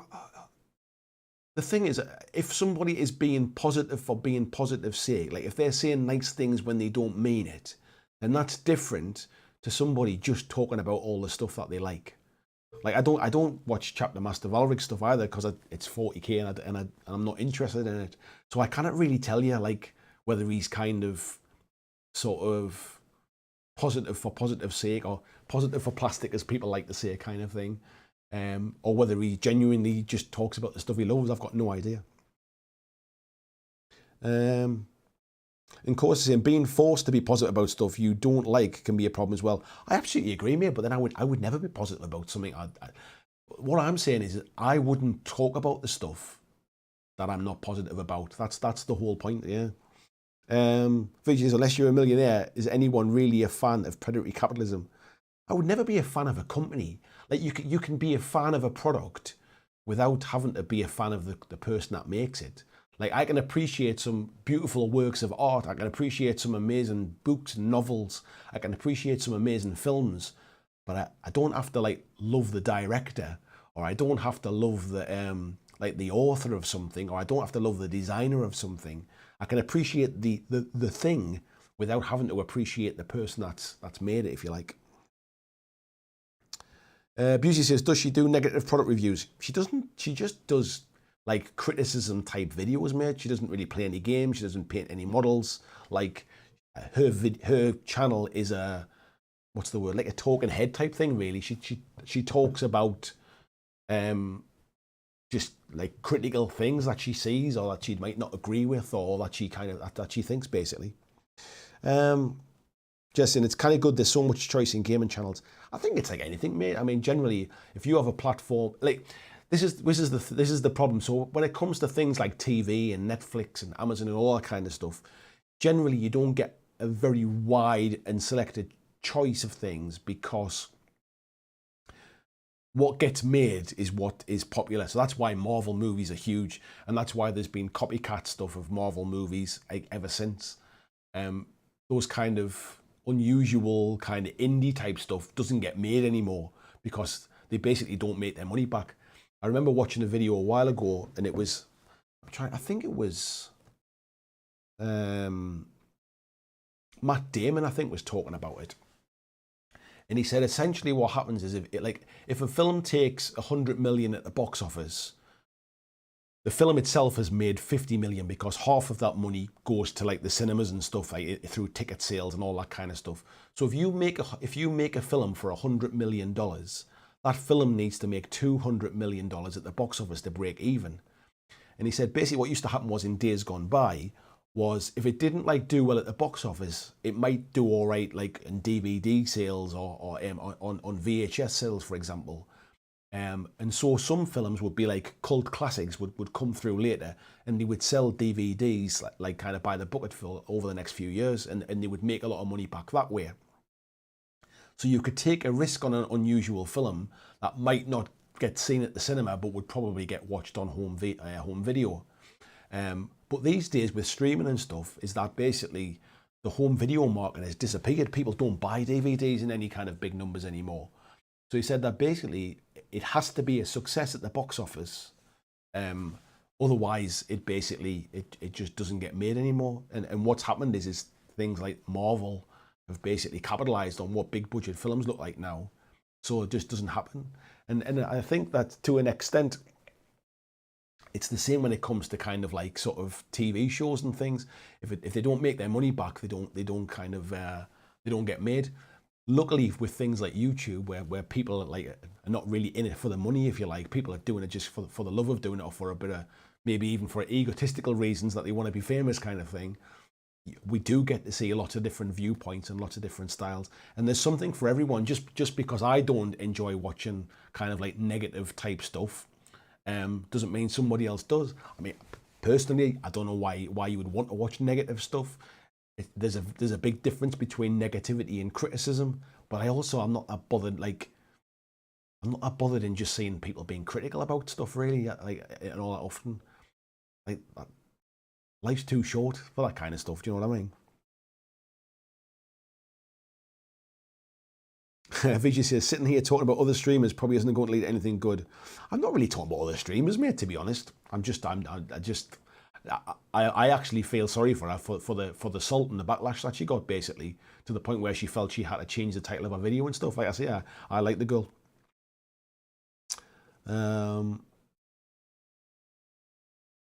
Mark Horneff, hello mate. He said he's looking forward to painting while watching on Mondays. Cheers for making a safe space. I just find life's too short, mate. People like to complain. He says you don't get 1,000 posts of people saying how happy they are with something, but make something controversial or not good and you get the publicity. Absolutely. You know what they say though, mate, don't you? About there's no such thing as bad publicity, isn't there? Yeah, Robert's saying you can love that aesthetic of the law and the setting of the AOS, but doesn't mean that you like the greedy shareholders of a massive company. I think the other thing is as well is when people talk about like GW being this big evil corporation, like they're no different to any other business. They're just on a bigger scale when it comes to miniatures games. But if like it doesn't matter what else you buy, like do you think as the people that run Asda, do you think they're that like really, really friendly people who want to make sure everybody gets well-priced food so that they can feed their kids? Like they're in this to make millions. Every company is, especially the ones that have shareholders, are all profits driven. Don't kid yourself that GW are any different to anybody else.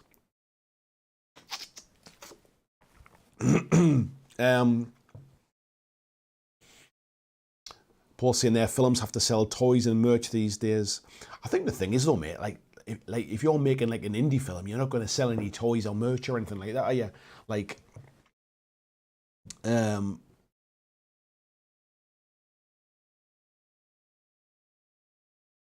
what's that saying there?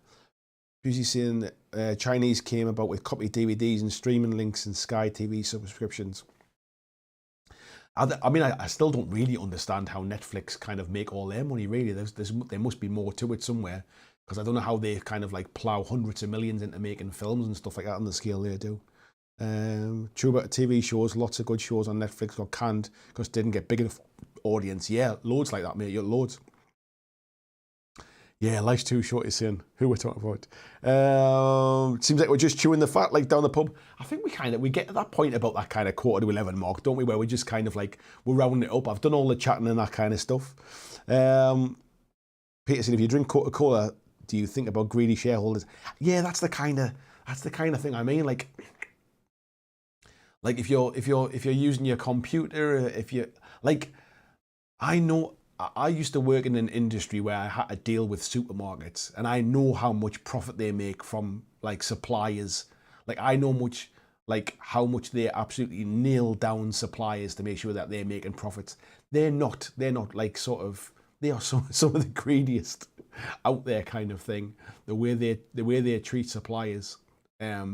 So if you think you're kind of, you know, when you're getting a good deal and the supermarkets are kind of fighting against each other to undercut each other's costs, they're absolutely kind of holding everybody down over a candle, basically, to make sure that they still get their profit though.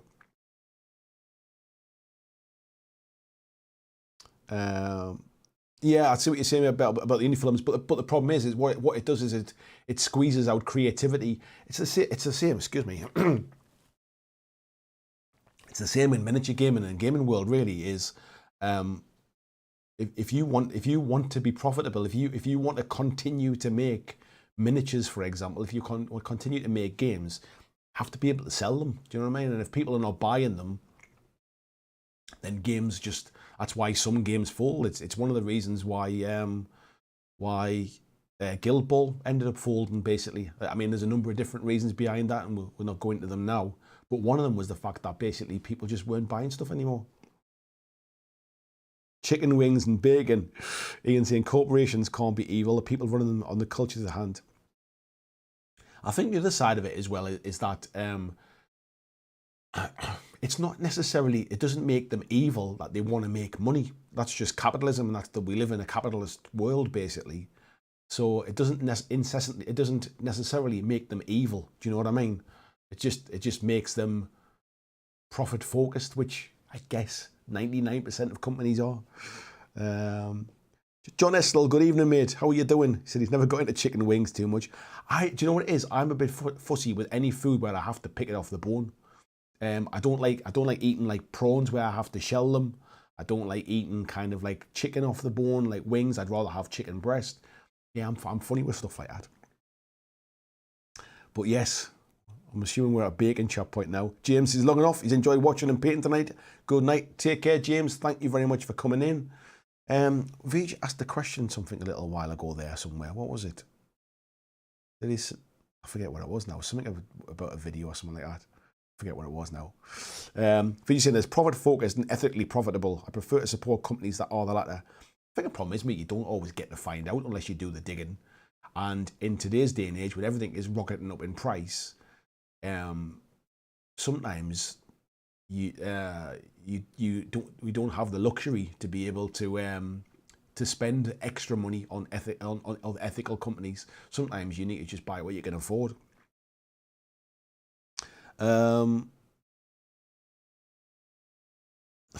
Last new film I saw was Mad Max Fury Road. I can't be bothered to care anymore. I do like watching films, man, I must admit, but it's just you kind of get them. They're a bit more by the numbers now, for sure. Next firefight video subject, and when is it coming? You know what, mate? I don't know, if I'm perfectly honest. I haven't got the box set yet. I haven't got my hands on it. I did want to get. I did want to do that sort of box to board thing. So basically, kind of how to build your models, which kind of loadouts to do. A quick painting video on how to get them on the board quick. We'll maybe do some playthrough stuff, some gameplay stuff when I get them done. But I haven't got my hands on the box set yet. So unfortunately, that's going to have to wait until then. In the background, I'm feverishly pulling together the models that I've already got. So I've got some Forge Fathers that I've been building today. I've got some Veerman stuff that I've been building and painting up as well. So I'm trying to get stuff in the background ready for when I'm ready to go, basically. But I don't have a big enough army for all I've had the rules for some time. I don't have a big enough army for Firefight to be able to actually do any videos on it yet, like playthrough stuff.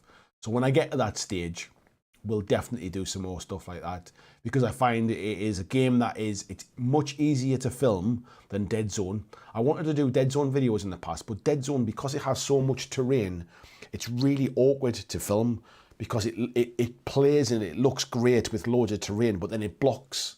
Because you need blocking line of sight, because the game is true line of sight, it blocks like the camera angles, and it blocks where you are, and it's really it's really fiddly to film.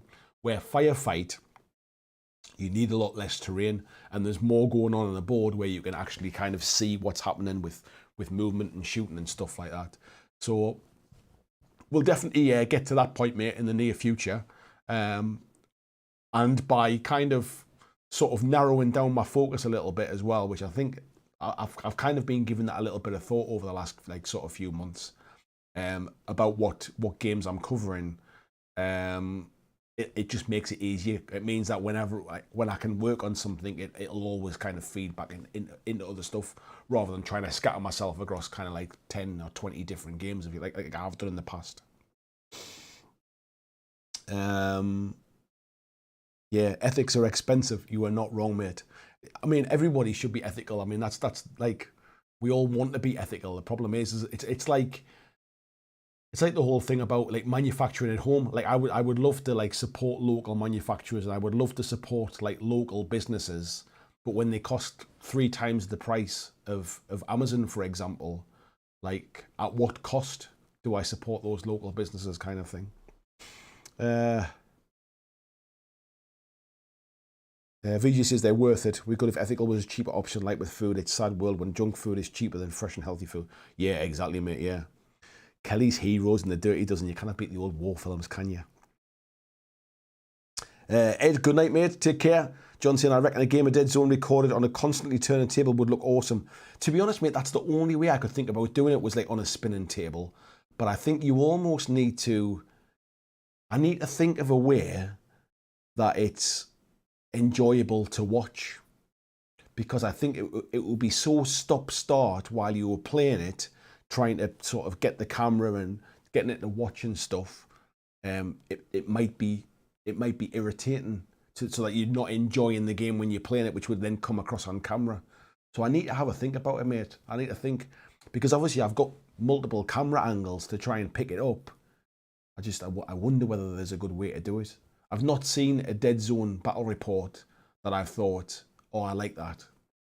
So that's kind of why why it's put me off a little bit.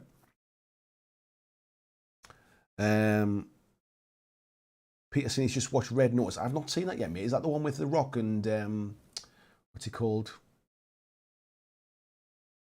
The Canadian guy. I forget his name now.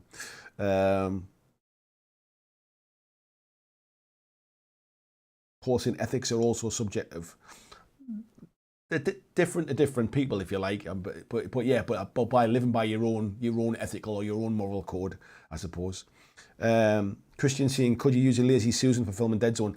Yeah, that's what John was just saying, mate. And when me and John played, I actually did have it on a like a turntable off my airbrush, so we could actually like be able to. No, actually, we didn't. It was when we did the filming of the Dead Zone how to play videos for Mantic. I had their table on a Lazy Susan thing to be able to turn and spin, but they never moved it while we were filming it. But I had thought about that to try and maybe have one camera coming in from the side, but I need to think about it. I need to try and test some stuff out and see how it works. Let's have a little look. BJ says, how about Blitzboard chat in 22 hours from now? So stream start time. Can we maybe do Wednesday, mate? Because I've not seen my missus all weekend, and I think we were going to cook a meal tomorrow night. So should we do Wednesday? Is that okay with you? Reduce the amount of terrain and play as a starting mission. I need to give it some thought, guys, because there's got to be a way to do it. I haven't thought of the best way to do it. And unfortunately, because nobody else is really doing it online, I haven't seen anybody kind of crack it and come up with an idea that I like yet. But I'll need to try and find it. Just as saying, get a GoPro down amongst it.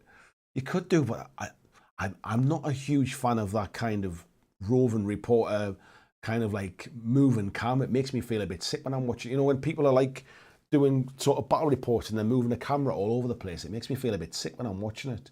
So I tend not to want to do that. I tend to prefer something a little bit more fixed.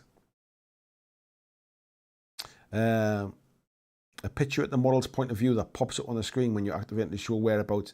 Yeah, I need to try and think about how that might work. The GoPro might not be a bad shout if I could do them in conjunction with a fixed camera. So the fixed camera is almost showing the layout and the other one's kind of showing the model's eye view or something like that. Maybe we could do something like that.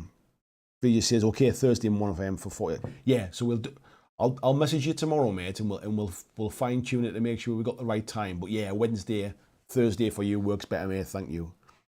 The collecting missions, you don't score VP from kills for the first 3 turns. I think the problem is you still need terrain, because otherwise if you leave fire lanes open, you basically just get shot off the board, regardless of whether you're collecting VPs and not getting points for kills. Because what you do is you end up shooting the other models off the board so they can't collect the VPs.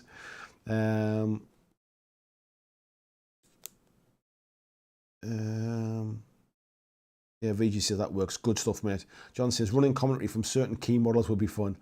Yeah, I'm trying to find a little like a quirky, like a unique way to do it. That would be the best thing, I think. But the other side of it is there's plenty of other games out there as well. Like, I'm looking forward to getting Firefighter Table. That'll be a lot easier to be able to kind of show off as well. So yeah, I'm looking forward to that. Anyway, we've gone on a little bit longer than I planned to, really. So we'll call that one a night. Thank you everyone for tuning in tonight. Hopefully, if you're looking for more firefight stuff, I will definitely be covering it. I'm looking forward to it as more and more people seem to be getting like review copies and stuff. It's nice to see other people taking a look at it. Please do support those folks that are kind of doing a little bit of firefight coverage. It's good to see the game out there, and it's good to see people getting their hands on it, and it's good to see people getting excited for it. So yeah, support them as well. Watch their stuff, and if you do if you do go and watch any of their stuff, let them know that I sent you over. It's always nice to kind of build up a little bit of a kind of a community as well. So take care, everyone. Goodbye, everyone. And I will see you in next Monday's live stream. Take care, folks. Thanks for watching my video. I hope that you really enjoyed it. And if you did, why not consider clicking on the suggested video below to see more of the work that I've done. If you'd like to support the long-term sustainability of this channel, why not consider checking out my Patreon, where you can pledge and support from as little as $2 a month, and there is lots of different tiers and bonuses which will give you access to a private Discord server. It will give you free t-shirts, free mugs, a podcast every month, and a number of other things, including getting your name at the end of every video, like these awesome folks who already support me now.